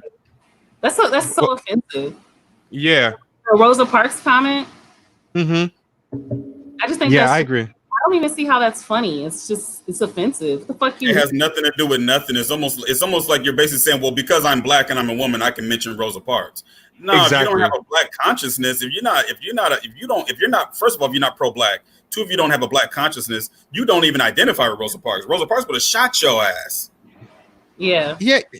And getting dick is not like a Rosa Parks move. That's not like what made her notable. Like, you know, that wasn't what she was celebrated for. Like, that's all this is about. And this is not just Black women, Black dudes do this too. This all this is about is sexual access. It has nothing to do with anything else. It has nothing to do with politics. It has nothing to do with getting a job. It has nothing to do with Black wealth or creation of Black wealth. It's all about getting white dick and white coochie. That's it. It has nothing to do with anything else. And that's all these people want. They want access to white bedrooms. Ooh, I like what I Sound Info said. They have a children's book approach to Black history. Exactly. Oh, exactly. When you mentioned wonderful. When you mentioned how they keep referencing historical figures, I had a feeling it was going to be the same people you probably hear about during Black History Month. And when I read he said that right now, I was like, boom, that's it. They have a children's book approach to Black history. I'm going to steal that iSound info. So Yeah, it's stolen. Very you good. Got robbed. Get on Twitter. You just got robbed for sorry. that. You got robbed. Was that to rob you That's for the that best iSound one. info? That's the best way I heard it described. Very well done. You're absolutely right. Damn. Yeah, I wish I could find the cotton joke, because the cotton joke really offended me. It was so stupid. Especially when the visual is worse because you see the white audience, and that's what makes it even worse than just hearing it on a podcast or something. It's like seriously, this is the best you could do. Damn, that really just described a lot of people that I've encountered on Twitter too. They have a children's book approach to Black history. Yeesh. Yeah. Oh my God. Yeah, and in their mind, all these people were fighting for was the chance to be next to white people. Not like they boiled it to that, because that's what white people have reframed the struggle as. Like, if you think of how they describe Martin Luther King, it's not that he was fighting for economic equality or freedom from mistreatment or whatever. He was just fighting for the chance. They take one line from one speech of like white children and Black children holding hands in a park. Like, part of that speech. What's that? Yeah, exactly. Part of that speech. Honestly, I never really liked the "I Have a Dream" speech. And funny enough, neither did Martin before he died. Nobody points that out, but he backtracked on that whole interview on NBC that he did. It's on YouTube. If you don't believe me, he essentially says that it basically was a mistake. White people don't want equality. Because they asked him about that speech. He said, "I believe my dream has become a nightmare." Well, he did say he felt like he was marching his people into a burning house. Yeah, so, I mean, I've never actually. I don't know where that quote's actually from. I think they. It was who said it was what's the light skin? Harry Belafonte said. Yeah, I think he said it. But that's the only reason I don't quote that. But yes, I'm assuming he did say it, because I don't think Harry Belafonte would lie about that. But who knows? He likes white women. But if you point that out to people, they get all offended. They want to focus on this holding hands with white people. Why do you want to hold hands with the same motherfuckers that are beating your children and your women upside the head on camera and don't give a fuck? But you want to hold hands with these motherfuckers? I thought it was trash anyway. But like Champagne Communista said, getting dick is activism for these people. Right. Or this I mean, right now by getting white pussy. I never understood that. But I mean, right now in general, I feel like that's beyond just Black politics. I feel in general, that's kind of how activism is right now, because a lot of white people right now are on that themselves. A lot of white people now talk about like, oh, I'm a polygamist. That's a radical act. Somebody did a article last week saying that for queer people, radicalism is having sex in public spaces. And a lot of people are pushing back like, okay, don't make your kink into more than it has to be. Like, you know, they're saying like the most powerful protest that queer people can do is having sex in public. And then there are people saying like, hey, my polygamy is like the wokest thing that can be done. It's the most radical thing. And people are like, no, you just want to have you just don't want to be monogamous, which is fine. It's not a bad thing, but you don't have to make it more. So then I think a lot of these people, because they're getting their politics from white people as well, they're just attaching that same thing to their own racial politics as well. And because white people are doing that themselves with their own politics, they're more than happy to signal boost that, you know? Absolutely. And also, I want to highlight what was said about what Isaac pointed out, Isaac K. Harry Belafonte doesn't like white women. He loves them. Yes. In fact, if you go on Netflix, there's a documentary called They Gotta Have Us, which the title alone should tell you is some bullshit. It's all these Black actors and shit talking about Hollywood and whatnot. But Harry Belafonte talks about his role in like some type of racial equality, because there's a scene with him and this white woman. They don't actually kiss or anything, but there's so much sexual tension. And we basically, like, this was some sort of special thing, right? So anytime I hear and Sidney Poitier, they swear that because they were in film fucking white women or kissing them, or somehow they've done something revolutionary for Black people. And my issue with calling everything radical is if it's not radical as in there's a goal that we're trying to accomplish that's going to progress Black people, fuck your radicalism. Doesn't help me. I don't know this for sure. Maybe you guys can clarify. Is Sidney Poitier married to a white woman? I don't know if he still is, but he was. He was in the past. He was. He was in the I didn't know that. I Yeah, don't know if he has a. I know he has at least one biracial he has a daughter. direct daughter who's an actress. Yeah, Oh wow, damn. yeah. You know, it's But funny. he- I've only seen like one Sidney Poitier movie in my life, and that was In the Heat of the Night, the actual movie. I've never Oh. seen any other Sidney Poitier Guess movie. who's coming to dinner with him? Yeah. And, what's the white lady's name? Audrey, not Hepburn. What's the other Audrey? No, Guess who's coming to dinner? Hepburn. Oh, Katharine Hepburn. Yeah. Hepburn. Yeah, Katharine Hepburn. I watch a lot of old movies. Like I just sit and watch old movies, TV shows. All Yeah. Yeah. Same here. Oh yeah. So I'm looking at a picture. It looks like he's still married to the white woman. Yeah. And he has two daughters. Yeah. I used to really like Sidney Poitier movies because He's I a just good liked it. What was that? He's a great actor. And I just like his diction. This is a very nice way of speaking. That's very like soothing. Like I could fall asleep to his voice. He just has a very interesting way of speaking. Like his diction is very like he has this way of starting and stopping sentences that I always like to listen to. But when you start getting more racially aware, you start seeing how weird his roles are. They're always about respectability and kind of redeeming black people by in a very kind of patronizing way, you know, like where the people think they're doing a good thing, but look, not all of them are bad. Or here's one that, you know, is an example. That's what do you always say? A credit to his race. Yeah, all his roles are like credit to his race type roles. Even if he starts off like bad, like a juvenile delinquent or an ex-con, here is just something to kind of like redeem black people, but in a way that they shouldn't have to be redeemed. Like in there's one Defiant ones where he's chained to a white criminal and he gives up his freedom to suffer with the white criminal. Like, you know, he's about to get away and he jumps off the train or something so that they can both suffer together. And it's like, get the fuck out of here. Right.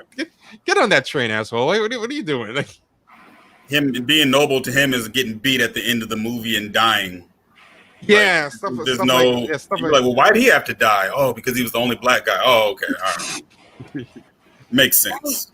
I mean, you know, and to be fair to Sidney Poitier, in that it wasn't like there were that many options for black people, and I'm sure black people probably didn't want to. And you get tired of playing the same subservient. Oh yeah. And there weren't that many black filmmakers at the time because of how much money it cost at the time to put movies together. It's not like now you can put a movie on your iPhone, right? But yeah. then it cost a lot more money. So there weren't as many opportunities for black actors to play roles that weren't subservient or coonish or whatever. So I think that was part of it. I always want to put things in context too, because I don't want Yeah. I also want to say, I think his roles were better than just about anything else in white media for black people. And I think they were like positive roles. I just don't like the messaging behind. I heard Oprah talk about it one time, and she said the first time she was just so happy she saw Sidney Poitier when he got some award at the Oscars, and how he was this distinguished black man. You know, like the way she talked about it was like, okay, so he fits the profile of what white people like. So that's why I admire him now. I just thought it was really interesting when she said that. Yeah, I wonder what his take would be on like blaxploitation films. He was in some borderline blaxploitation films because he was in those movies of Bill Cosby that I think Saturday Night and all that kind of stuff. Oh yeah, that's right. Yeah. So I think he went through a phase where he was trying to get more in touch with the black gays and trying to like do more stuff with his people. Jive turkey. No, it's not jive turkey. It's jive turkey. That's had to do. He had to do that. Like, ran over. You ever seen Hollywood Shuffle? Yes. Yeah. You ever seen that scene? Yep. Afros.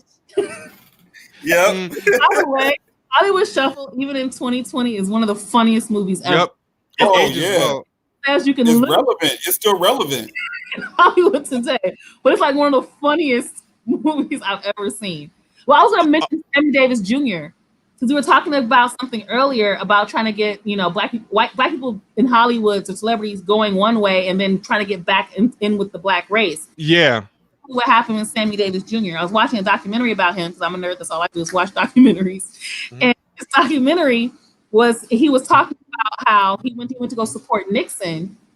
And also, mind you, he was already like, what's the word? Like, was already on. He wasn't doing too good with black people already. Just like you talking about when they booed him? I remember that.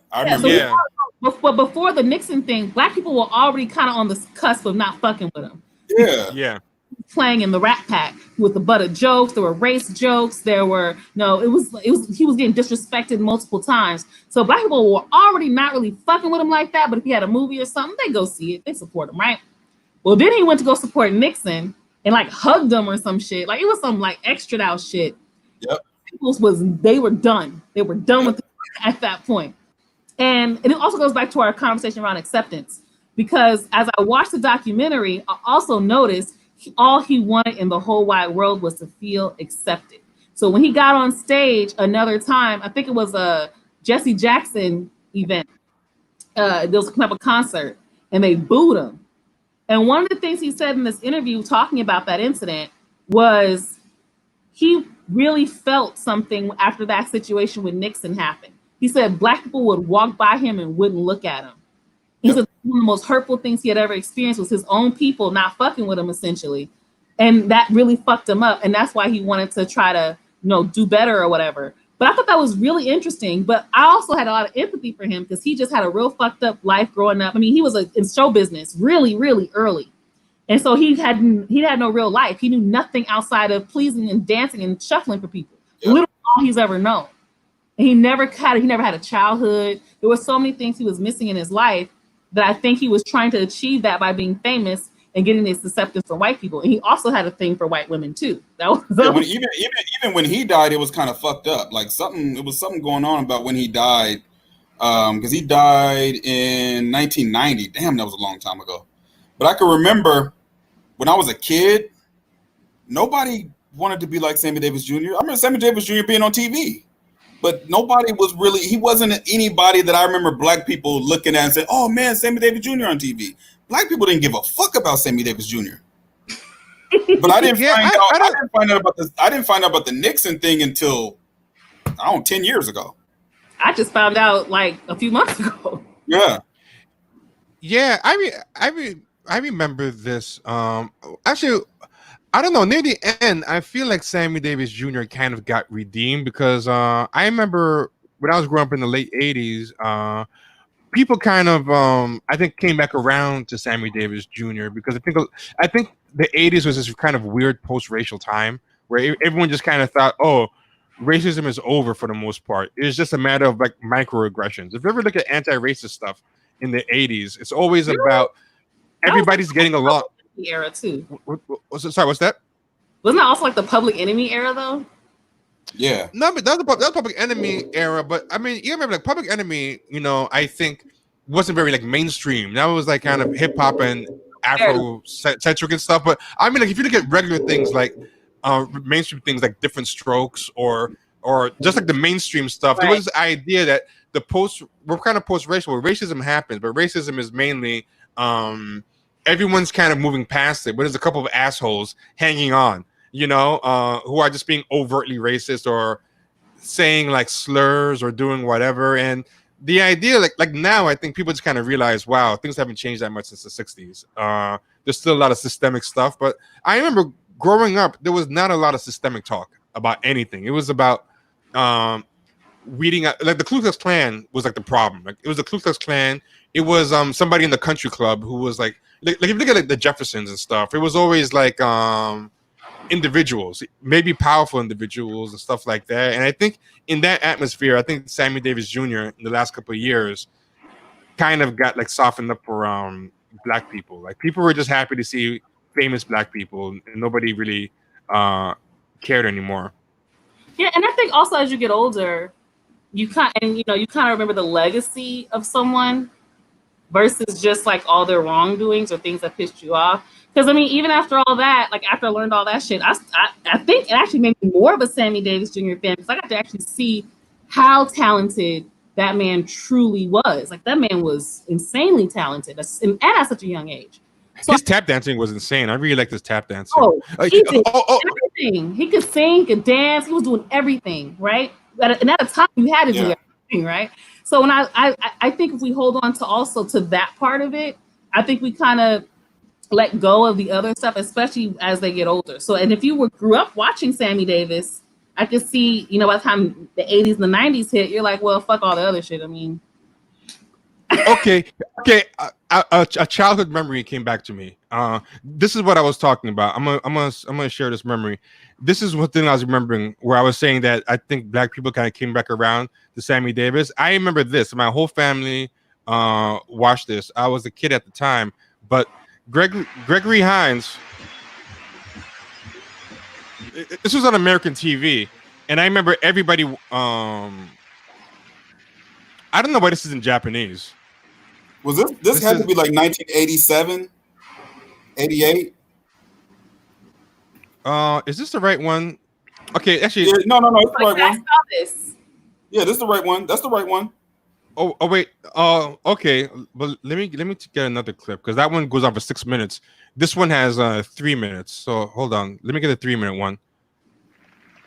No slander, Mario. We're not slandering Sammy Davis. No worries. We're being honest. Yeah. There's a difference between being honest about someone's legacy and slandering them. No, I think Mario's probably taking offense to the idea that black people didn't fuck with Sammy. So he pulls Sammy Davis out, and then I remember this was a very big thing. He pulls Sammy Davis out, and they have a tap off, and he's really old at this time. Yeah. And I forget this event. I forget if it was an Apollo event or what it was. I think it was an Apollo event, but I remember a lot of black people were talking about this the next day at work.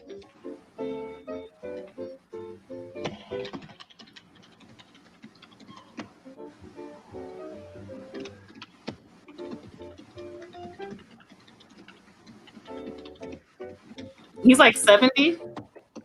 Nah, he was only 60 when he died. Was 60 when he died? But he looked older than that. He was really sick. Yeah. I think he already had cancer at that time. But yeah, I'm just saying. Cancer. Yeah, I'm only pointing out to say that I don't think that black people totally wrote him off. I think there were a lot of black people who still liked him at the end, because I remember everybody was talking about him and Gregory Hines together when that aired, and like my people were calling my mom saying, "Hey, tune in, Sammy Davis Jr. is killing it," and stuff. And well, I'll say this: maybe the new age, because what year is that? Sammy Davis Jr. died in 1990, so it had to be in the 80s. So yeah, I think it was the late 80s that aired. Yeah, the new age hip hop generation wasn't fucking with Sammy Davis Jr. Oh yeah, no. I think boomers, our grandparents, maybe, you know, but I wouldn't even say boomers, because boomers are my parents, and my parents were in their 20s, in the 80s. So I think maybe it was just old people that were like Sammy Davis Jr.'s age, because he was born in 1924. You know what I mean? Like that's their era. That's somebody, and also those of us who grew up with people who watched Sammy Davis, we're probably into, regardless of how we felt about his politics, right? So not only that, think of it like this though. Remember, because I know you guys remember this. Remember how those awards shows used to look back in the day? Everybody there was old. It wasn't an inclusive audience of those award shows or those celebrations. It seemed like everybody was old, but a lot of those old people were still alive. Like Earl Flynn was probably still alive. You know what I'm saying? The old ones, they weren't even in auditoriums. Like they had tables. Yeah, exactly. So it's not like watching the BET Awards today, where you got Rick Ross in the front row. Like Rick Ross would not be in the front row at Sammy Davis Jr. celebration. Like he wouldn't even be allowed in the building. Yeah, but I mean, I think people probably in the 30s and 20s were probably still but the hip hop generation, I think you're right, would probably have not been that into Sammy Davis Jr. That's the Cosby generation. So the kids that were, of the Cosby generation, they wasn't really fucking with that, but their parents that are Bill Cosby's age, well, I'm sure Bill Cosby was even there. I wouldn't doubt it. Right. He was there. It's that whole elitist black crowd. I was gonna say, we forget I don't think it's even just boule. I think it's even lower middle class and middle class, right? Yeah. So I was gonna say, I think that's part of what it was too, is that era and that class system at that time was very much about respectability politics. Yes. Love watching. It's very interesting. He's saying tap dancing in general is viewed as a pejorative for ass kissing black people. Ain't no dignity in tap dancing. So they're saying just the fact that he's tap dancing shows that he wasn't with that crowd. See, I don't know. I kind of love tap dancing, but at that time, tap dancing wasn't looked at how we look at it now. Because the reason why I looked at it that way, remember Savion Glover kind of brought it back and made it woke with that. Right. In fact, I would say that was what made me like tap dancing as a kid, was watching him. He was on Sesame Street. And I used to like going there. And I always thought that was interesting, how that transition about what tap dancing is and versus what it was, and then how we look at it now. Like, nobody tap dances now like that, you know? Yeah. This is very true. It can be. It is connected to that whole structure of entertaining white people. But I think when we talk about tap dancing, we don't necessarily mean it the literal way, right? We definitely mean the concept of trying to entertain white people by shuffling and jiving and being this thing that they want you to be versus being a whole person, right? Well, that was what we used to do on the slave plantation. There was always, hey, Fiddler John, here, come play a song for us. That's tap dancing for white folks. You know, figure. And we just happen to be really great at everything. So exactly right. Yeah, like my favorite videos to watch as a kid. I used to love watching Nicholas Brothers videos. Right. Oh, me too. Yeah, I feel like tap dancing is kind of like watermelon and fried chicken, where it's one of those things where black people kind of train themselves to be ashamed of it when there's nothing to really be ashamed of about it. You know what I'm saying? Right. Like watermelon and fried chicken in front of anybody. I had a coworker who said fried chicken in front of white people. I thought that was nuts. I said, "Bitch, I would." Yeah. I live in fucking Portland. If I go to Popeyes, which is literally 5 blocks from my house, there's nothing but white people in there. It's a line. I know it. A line of white folks. I'm dead ass serious. Even in the former black neighborhood, when the neighborhood was black, and you went to that Popeyes over in Northeast Portland, white folks in there. So I get it that a lot of people have that weird consciousness, but look, I'm a grown ass man. I'll do what the fuck I want to do. Okay? Yo, a weird thing on Twitter was all these people who were talking about, us black people acting a fool over that Popeye's chicken sandwich. And meanwhile, all day long, I've seen like white people, including white leftists and all types of white people, tweeting about this damn chicken sandwich. And I'm like, why are you even... Who do you think made it popular? You really think that 12% of the population could make that chicken sandwich that goddamn popular? Are you serious? To sell out all around the country, you know? And some of these people really think there's no Popeyes in white neighborhoods. Like, a lot of people really think that. There's videos of people going viral, white people at Popeyes, where the whole line is white. And these people, they're so internalizing this weird shame. It's just so weird. I posted videos of white people in line in Oakland.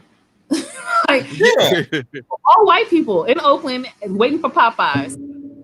So crazy is not black, Afrotech was in town, and there wasn't even that many black people in that line. So so people say that shit, and you know what's interesting? The internet is so the algorithms make it so it's so narrow. So it's only black people doing it because Twitter only shows you, or Instagram only shows you black people, because you follow a lot of black people and we tend to have similar conversation. So your are set up to show you all these black people. I couldn't see what happens on conservative Twitter until something trends. Couldn't tell you on a regular basis, right? Because I don't that shit does not show up on my timeline. Nobody I know shares that shit unless they mad, right? So we forget that our viewpoint of what the world looks like, even with the internet, is still very constructed. It's still very constructed, and we forget that part of it. That's not an accident. You ever watch that documentary about Cambridge Analytica? It's on Netflix. You guys watch? No, I didn't see it. But it's basically about that company who basically used data to influence elections. Yeah, I know what the story's about. I just didn't see the documentary. Yeah, I recommend to watch it because they talk about that. They talk about how they were able to find specific types of people looking for that, using certain types of data. So we forget that we look at black Twitter, and I'm saying black Twitter very loosely because I think there's a lot of white supremacists in there infiltrating, but that black Twitter space is still very limited. So we weren't the ones talking about chicken sandwiches. I promise you weren't the only ones talking about chicken sandwiches. You live in white Portland. You said, Kenny. And look, it was so many white folks in line for that chicken sandwich. I'm not making this up. They had to put signs up at the Popeyes saying, "We ain't got no more." And they would I'm serious. They would shut the Popeyes down for hours. Then it got to the point where they said we're only selling chicken sandwiches between 11 and 4. Yeah, I saw that here. That's how it was. So when people try to make it like, man, no, I live in Portland. Like Portland is the perfect. I told somebody this the other day, is the gift and a curse, because you walk around Portland, you see stuff, you be like, this is perfect material for a skit, and then you're like, wait a minute, I gotta live around this shit every day. Like I tweeted today, my boy works at this grocery store called New Seasons. It's this hipster grocery store. I shop there because they got a lot of good shit, but he actually has to work there. And he said that today they had a moment of silence for 8 minutes and 46 seconds. I said, what do you mean? He goes, I said, so wait, what were the customers doing? He was like, oh, they were around. I said, well, what the fuck were you guys doing? I said, dude, you guys are weird, man. Like, that's the symbolic gestures and just the weirdo shit. Like, that's Portland. It is the show Portlandia. It really is. Oh, so You know? I just asked about, did you see that gangbanging song by Smokey Robinson? So this is yeah. that I am the one that unearthed it. Yeah. It was me. You did. I'm the one that posted it. I watched it back when it aired. And I was talking to a friend of mine, and I said, you never seen it? He was like, no, I've never even heard of it. So I sent it to him, and he was like tripping off of it. I was like, well, if you've never seen it, I wonder if nobody else saw it. So I posted it on my Twitter, and I posted it on my Facebook. Next thing I know, it goes viral. Yeah. And now they got a chopped and screwed version now. They got some other girl basically copied my tweet and then post the video up, had a way worse quality. It was a shortened version. That shit went 15,000 retweets. Right. Yeah, Vida never got the credit she deserved for putting that video online. She never did.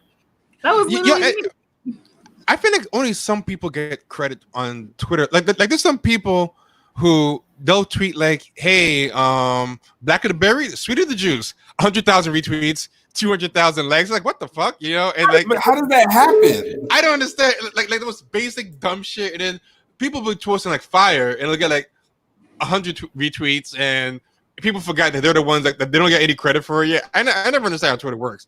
Some people just get credit for everything. I wonder if it's like sometimes people are paying for retweets too. We've been how long we've been saying that, T? We've been saying that for months. That people either pay for retweets. Like they didn't even say anything that was. They didn't say nothing. I see you say funnier shit and gets no traction. Maybe like I think that Twitter itself as an app also the algorithms will make you see stuff that you didn't even ask to see. Because I see that a lot, and I'm thinking, I wonder who retweeted this. And I'm like, nobody retweeted this, and I don't follow this person. How the fuck is this on my timeline? That's true. And it's not even a promoted tweet. And that's the thing about the whole quote unquote Black Twitter thing. Yeah, you can go look if you follow one Black person. I did this as an experiment. Follow one Black person and watch what happens. You'll start seeing more stuff that you didn't ask to see. Because I used to have another Twitter page for a sports podcast I was doing. I didn't follow anybody from Black Twitter, and I still started seeing stuff. And I was like, how does this fucking app know that I'm Black? Because I didn't tell anybody that. Hold on. I just found this scene. I want to show it real quick. Look at this. This is the scene I'm talking about. White people love this scene. You gotta turn it up. Can you hear it? Yeah. Come on! I can't make it. I can't make it.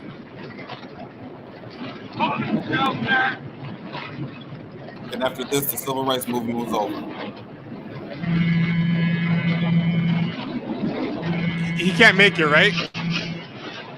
He jumps off with them. Oh, fuck that. Oh, fuck no. What? I'm mad you showed me this. What the fuck is this shit? Kind of propaganda bullshit.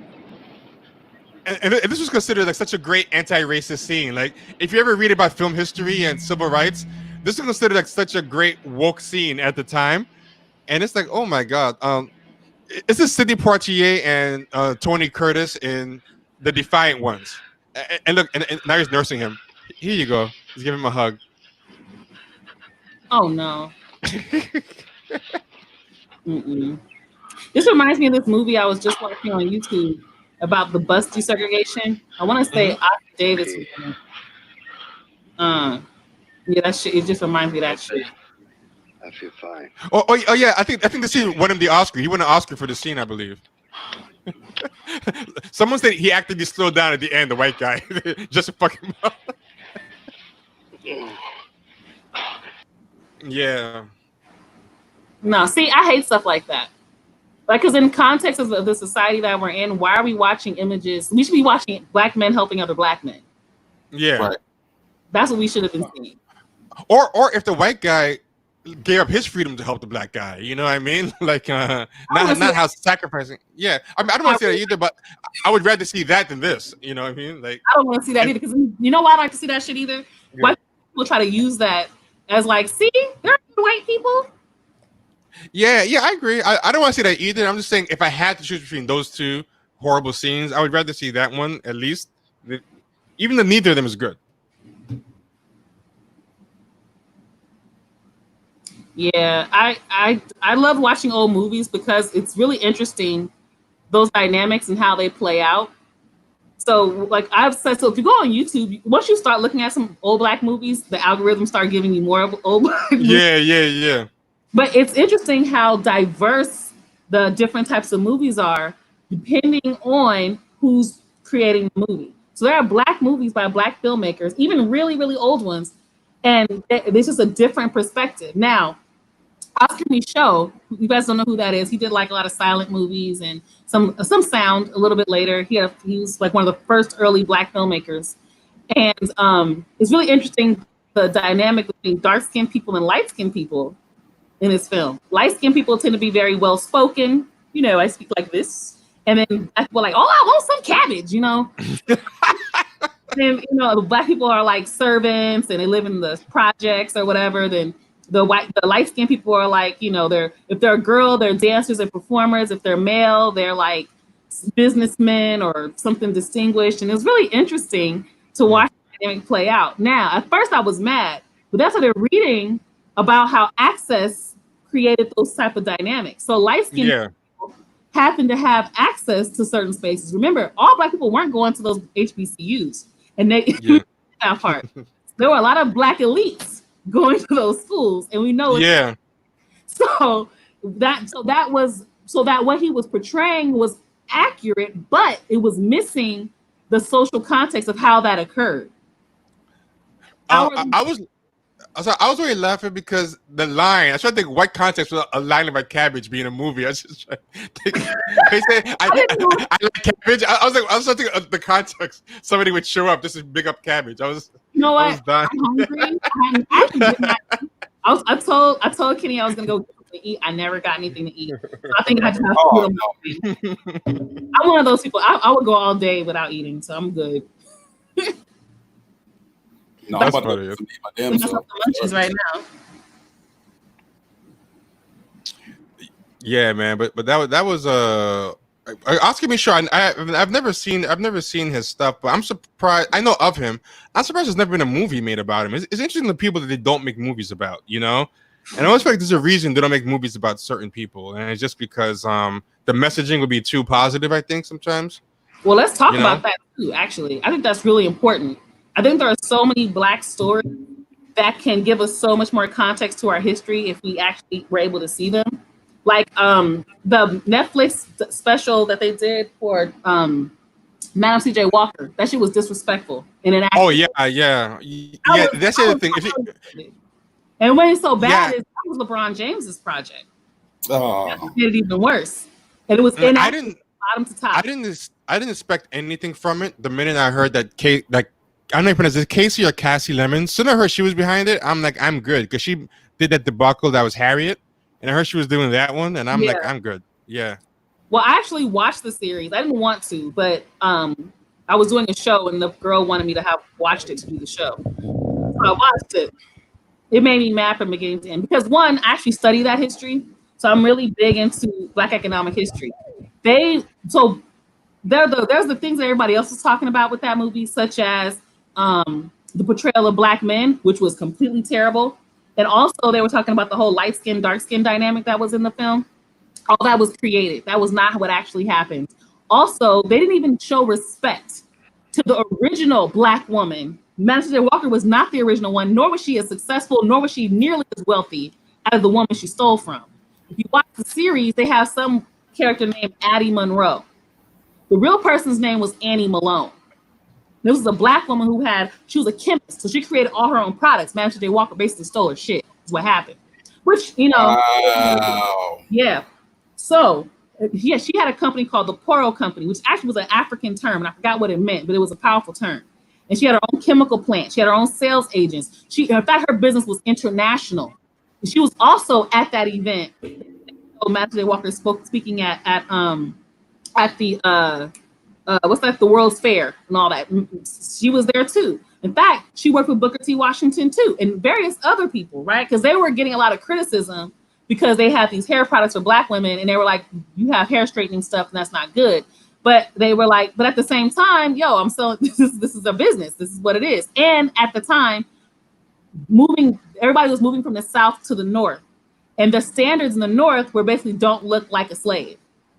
And we forget that part too. So that's why these businesses, Madison J. Walker did well, and Annie also did super well. But she was also employing a lot of people, and not just black women. She employed black men too. But nobody knows her story. We didn't even hear about her. They give you some bullshit, fucked up version of her where they demonize that woman. They demonize her because that story was told by Madison J. Walker's great granddaughter or some shit, Alayla, whatever her name is. And they have them, and her family has lied about her legacy since day one. She was not the first black woman millionaire. She wasn't even a millionaire, and she basically died poor. Most people don't know that. So she did. Yeah, she did die poor. Her family lied in her obituary, so everybody references the obituary. Actually, I grew up learning about Madison J. Walker. I had her original book that her great granddaughter wrote. I had that book somewhere. So I always grew up loving Madison J. Walker. Then I learned about Annie Turnbull Malone. And I was like, I never heard about Annie Turnbull Malone. And she was even bigger and more successful. But we bury that history. Not just her. I can go down the line. You ever heard of Eartha M. White? No.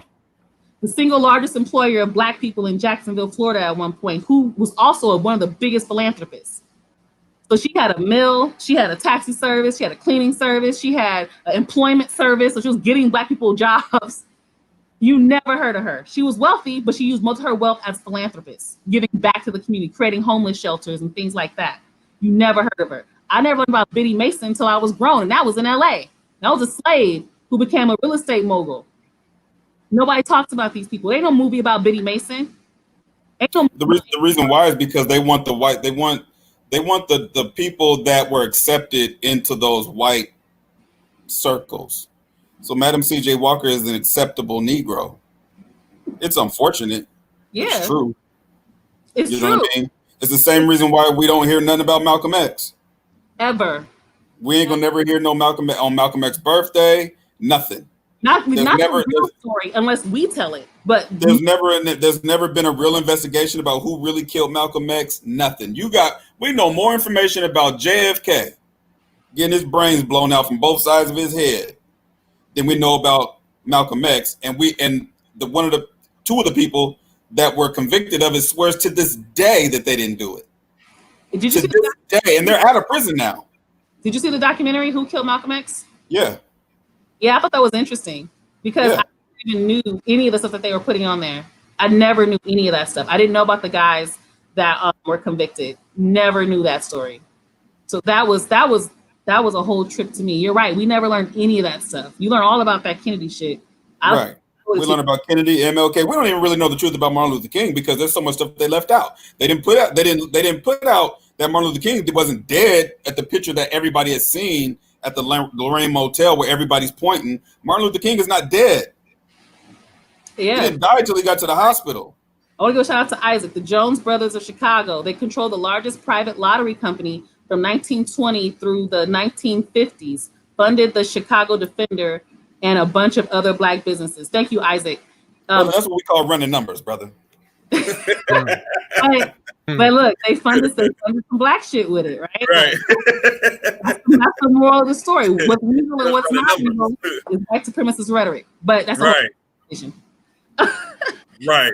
Oh. It's running numbers when it's black folks. When it was the Italian mafia, it was the lottery. Yep. And there's so many things in our history. We don't even know about all the thriving black towns that were growing before desegregation. like Eatonville. Yeah. Right? We don't even hear about that shit. Nobody even talks about the fact that what destroyed Tulsa, the Greenwood community of Tulsa, Oklahoma, was not the massacre. Everybody saying that we always end the story there. If we hear the story at all, it ends with the massacre. What people don't tell you is that they rebuilt that area. What ultimately destroyed it was public policy, desegregation, and urban renewal. You can Google.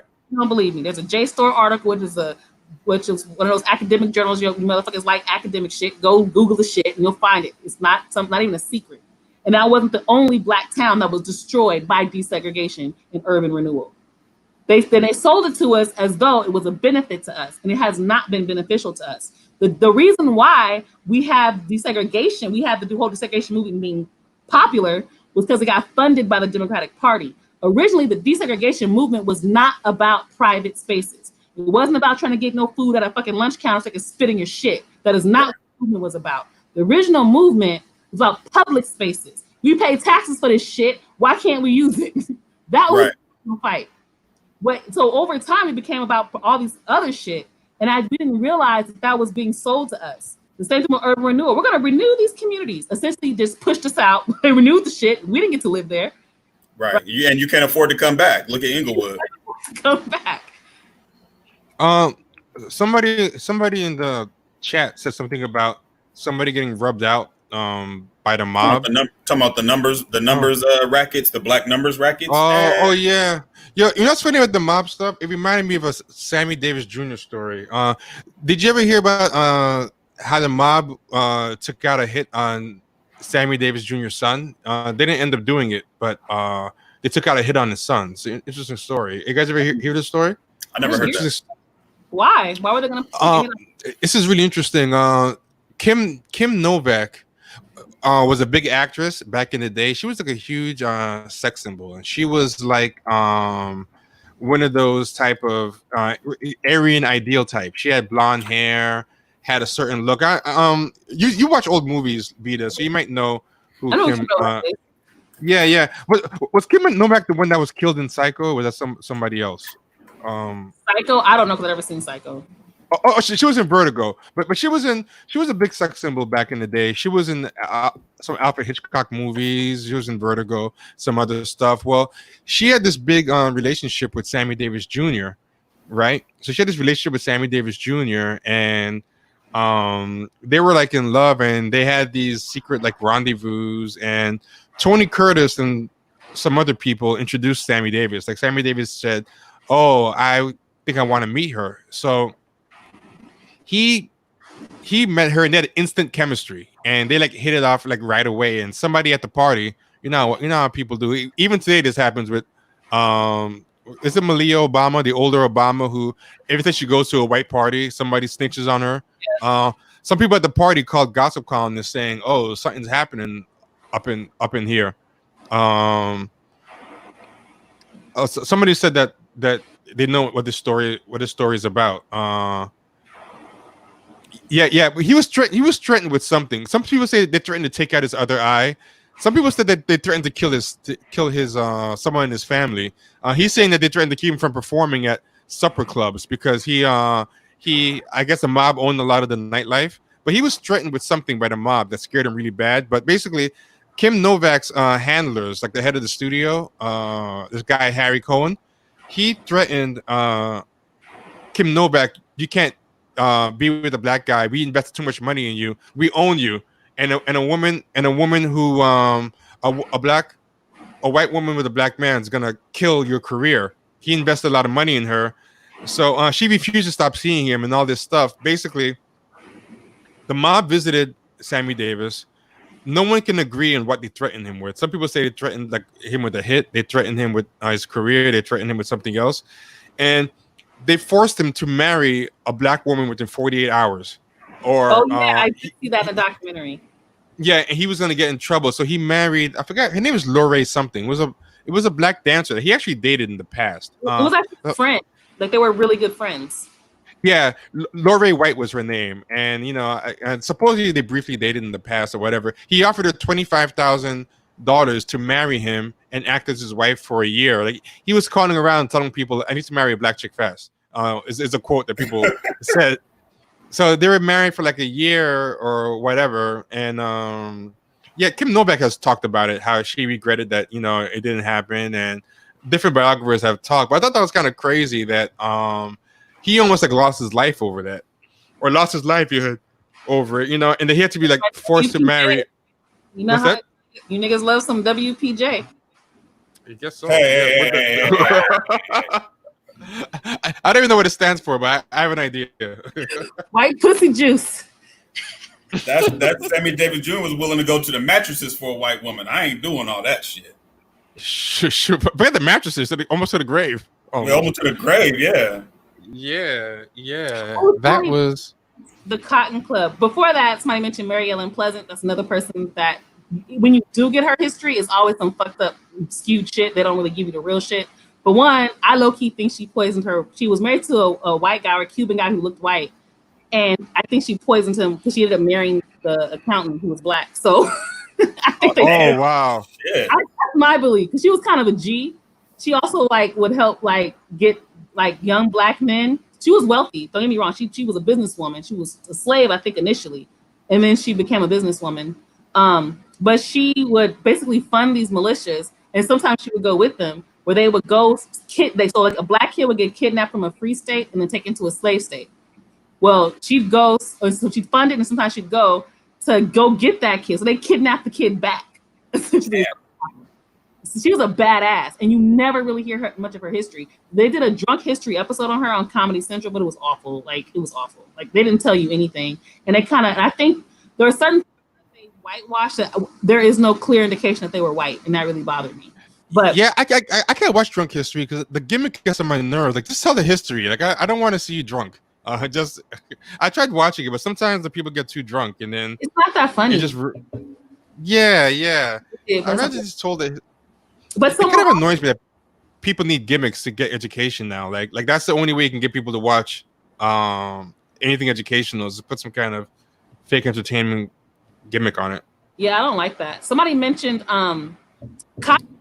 I guess the other wife, his wife, was a dancer for the Cotton Club. Well, know what I learned about the Cotton Club? So I learned growing up, I always heard about the Cotton Club, right? All I knew about it was black performance and all this shit, right? All the top black performers came out of the Cotton Club. And then I even watched, I don't know, I've seen all kinds of about the Cotton Club. I did not know until recently that black people were not allowed in the Cotton Club. Oh, yeah. It was segregated. Not allowed. I mean, that part of it. So I keep thinking, why only on the stage. People in Hollywood keep praising the Cotton Club as though this wasn't some super hyper racist space, and you just out there made all these white folks all this money in Harlem.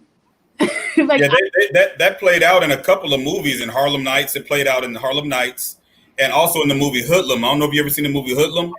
I did. Remember in Hoodlum? Remember when Lawrence Fishburne and his crew went inside the Cotton Club, and everybody was looking at him like, "What the hell are you doing in here?"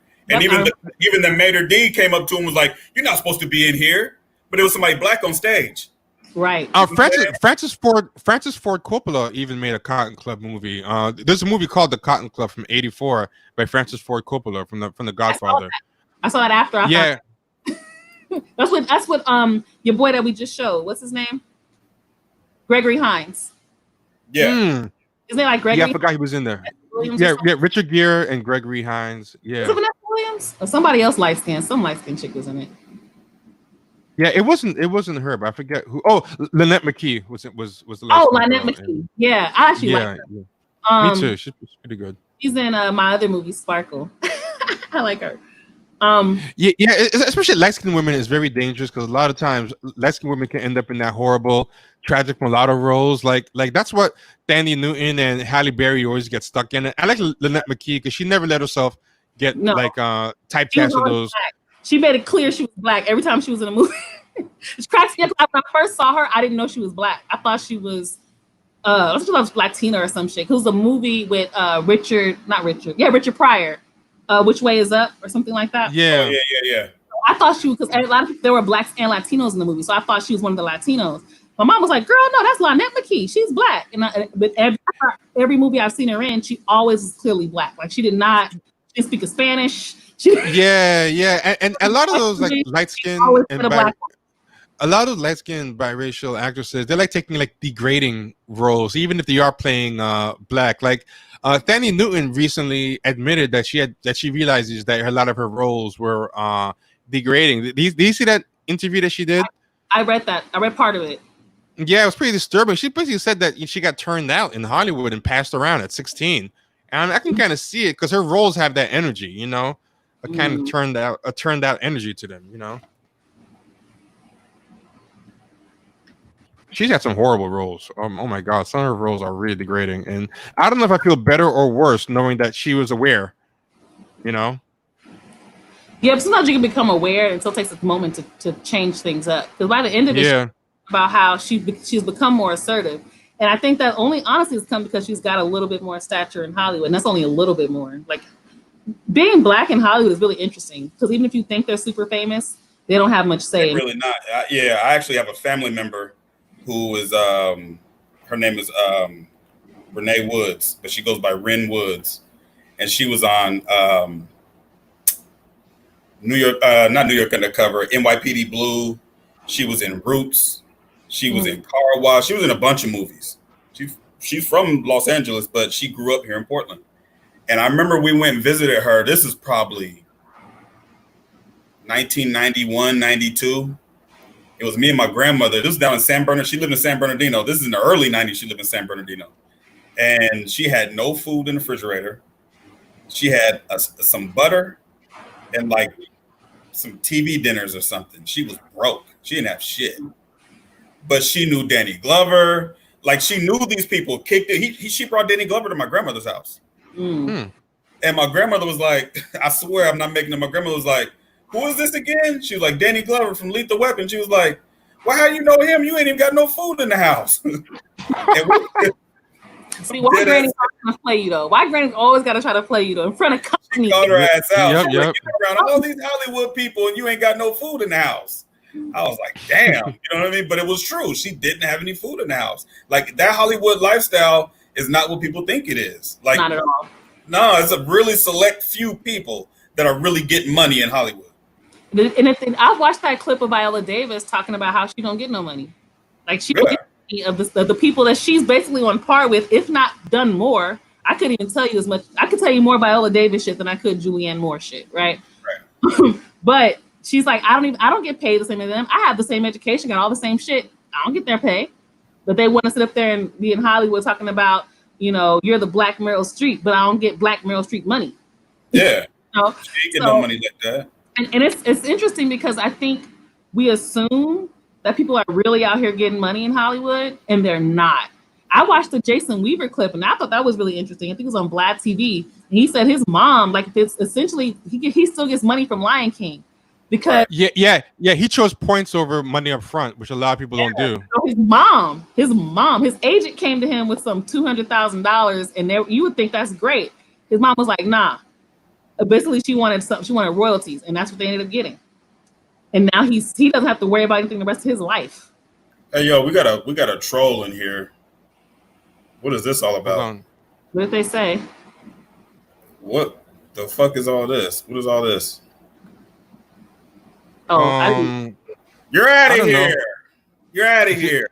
Israel 9/11. Wake up. Did you already get him out? Oh, oops. No, I did the opposite. You get him. You go ahead and boot him out of there. He's promoting some other link too. So yeah, get him out. Yeah. You either got to put up $100 or you getting the fuck out. Damn it.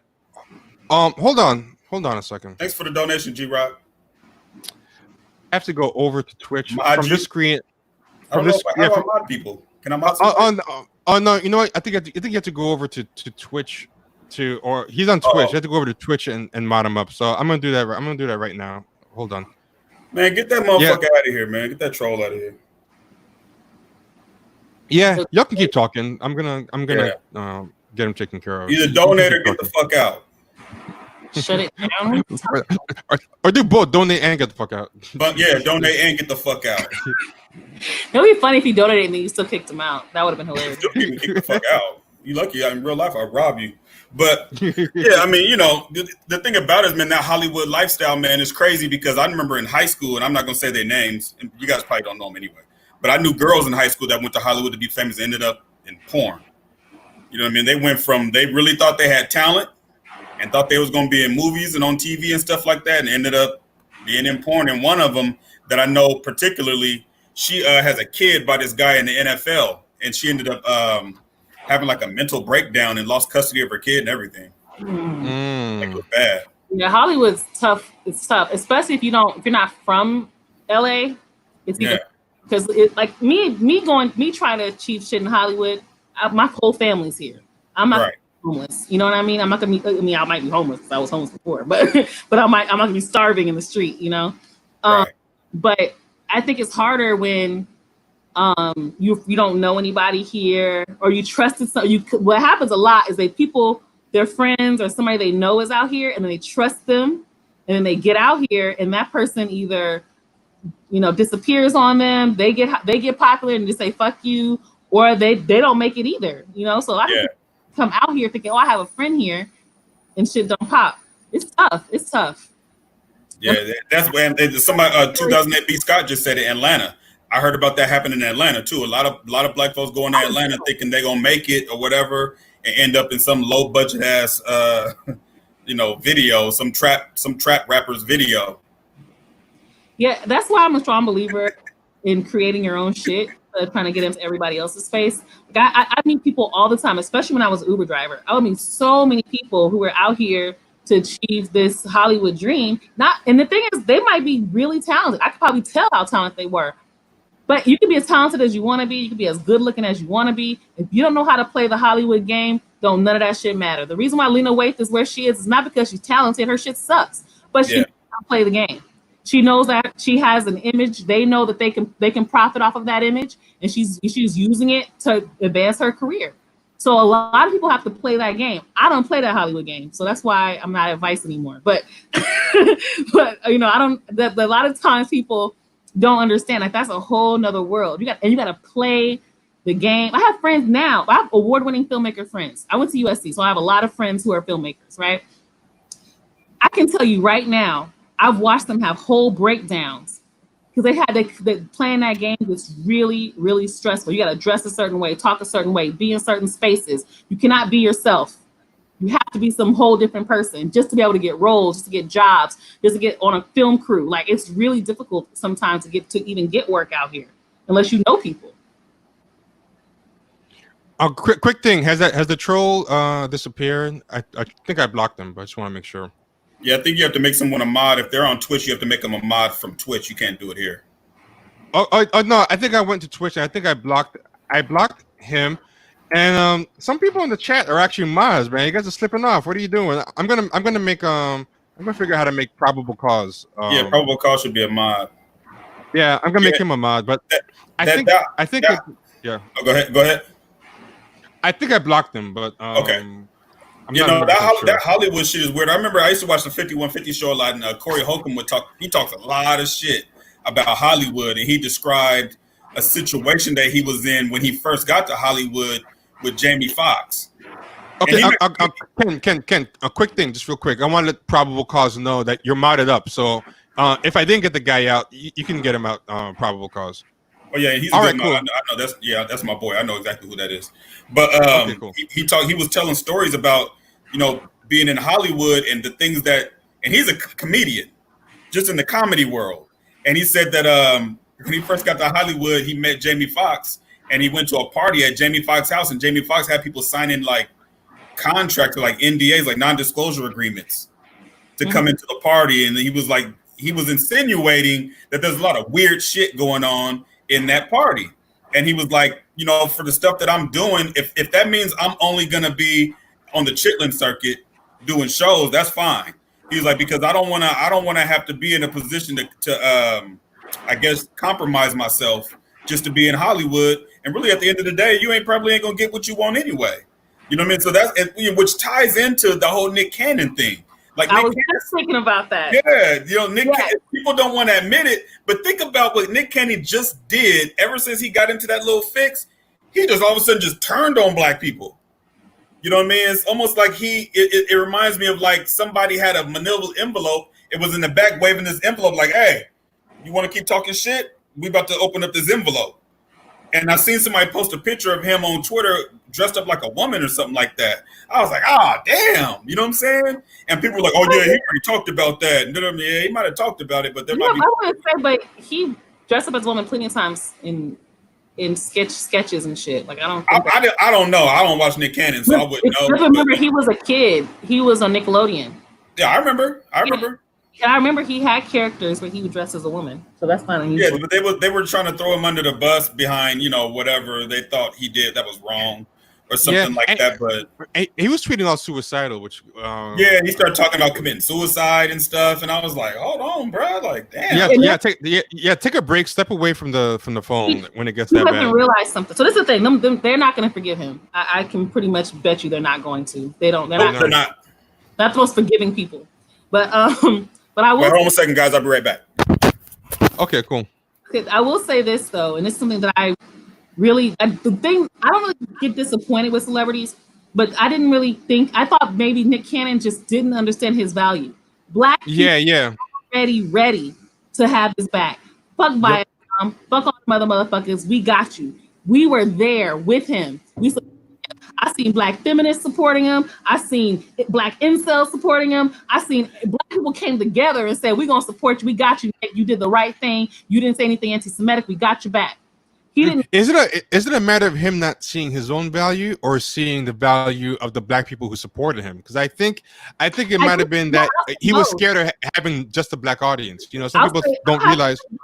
Because I think because I feel like if you really, really know and have confidence in what you can create, then you don't need these white people. You don't need white people. And I agree that there is a certain lack of confidence, clearly, in what the black community would be able to support him to do. But I really believe, because he's a creative, intelligent, young black man, I think he would have came up with some idea that would have been great, supported and been behind. But I feel like just really didn't understand what he had. These people are not going to forgive you, but we got you, and you didn't even realize that. That's kind of hurt in a way. I was like, you don't even see that you have a group of people who are like ready to hand you their money. Anything he was going to do next, if he said donate to my thing, chances are I was going to donate just because he stood up for something. Because he backtracked, or he didn't stand up rather, it makes it even harder. It's like, Speaking of realizing the value of your audience and donating, if anybody wants to donate to the super chat, by all means, feel free. I see some people have donated already, and thanks to everyone who's donated, Donnie Knight and some other one. I'm using Vida to do a shameless segue. Thank you, G Rock, for your donation. It was just too good a setup. I had to throw that out there, but no, I mean it's true. Like, a lot of these people are afraid of forming independent audiences, and Kenney and I talked about that with this BuzzFeed podcast of people, right? These two black girls who had a podcast on BuzzFeed, and they got fired, and they've spent like 2 years trolling and attacking BuzzFeed about giving them their archives back. And it's like, what's the point of this whole audience you cultivated if you think you're useless the minute you're not on BuzzFeed's platform? You should have been using those people to kind of stack your influence and have that thing, but all they can think about is trying to get that platform put on another white platform. You know what I mean? And without them, they feel like there's no value, or that their audience doesn't want to hear them if they're not on some white person's platform. Which ties, let's tie this all the way back to Kanye West. Full circle. It ain't Ralph though. It ain't Ralph.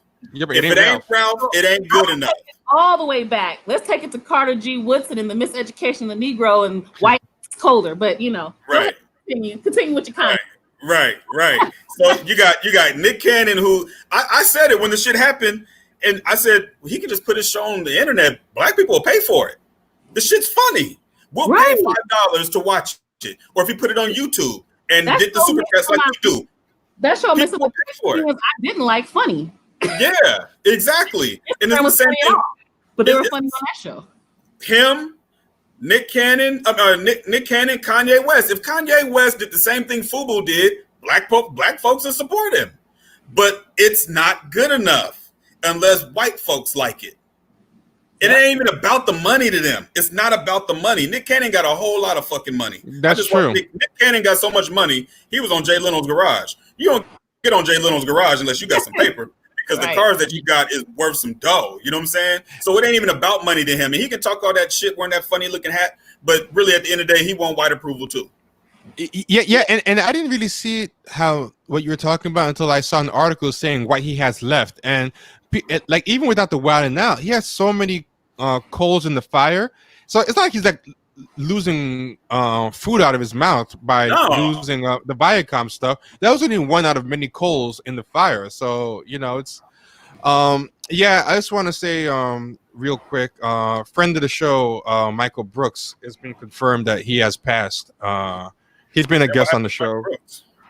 From what I understand, he had some kind of health problem with seizures or something. And I'd been hearing the rumors, and I had heard about it, but I didn't want to say anything unless I was sure or it was confirmed by someone with the show. You know, I didn't want to report rumors, but as soon as it's been confirmed that it's it definitely has happened. So yeah, condolences to him and his family. I was just trying to reach out to him to come back on the show soon to talk about some stuff. So this is kind of really sad to hear. Yeah, but he has definitely passed. I was kind of in denial, hoping it was a rumor, so I didn't say anything until it was confirmed. But yeah. So yeah, some heavy stuff. I just wanted to throw that out there. Yeah, I'm sorry to do that. Yeah. All right. I'll tell you what. I'm gonna get off the air for a little bit, but okay. I hate to we'll come back a little bit later or something like that, and I got to get something to eat anyway. Yeah. I'm gonna go reach out to his people and see how everything's going. But yeah, thanks everybody for joining us. Hate to end there on a sober note like that, but yeah, we might come back later. If you guys come back later, let me know. Yeah, we'll probably come back later. And you know, everybody, thanks for donating. Everybody, go to the podcast and become a subscriber, become a patron. Like, comment, subscribe on the YouTube page. Hate on us if you want to. Talk about my crooked mustache. Talk about Keith's mustache. I don't care. Just like, comment, subscribe. So yeah, that definitely do that. Definitely show your support. Definitely always appreciate that. Thanks y'all for joining us on your Monday afternoon. Y'all could be doing anything, but you're spending it with us, and we always appreciate that. People giving props to Vida in the chat. Yeah, I agree. She's a great. Stephanie said Vita's a great addition. Yeah, I definitely agree. Vita's a great addition. Yeah, for sure. All right, y'all. I'm gonna head out, but I'll talk to y'all in a bit. I'll holler at you guys. All right.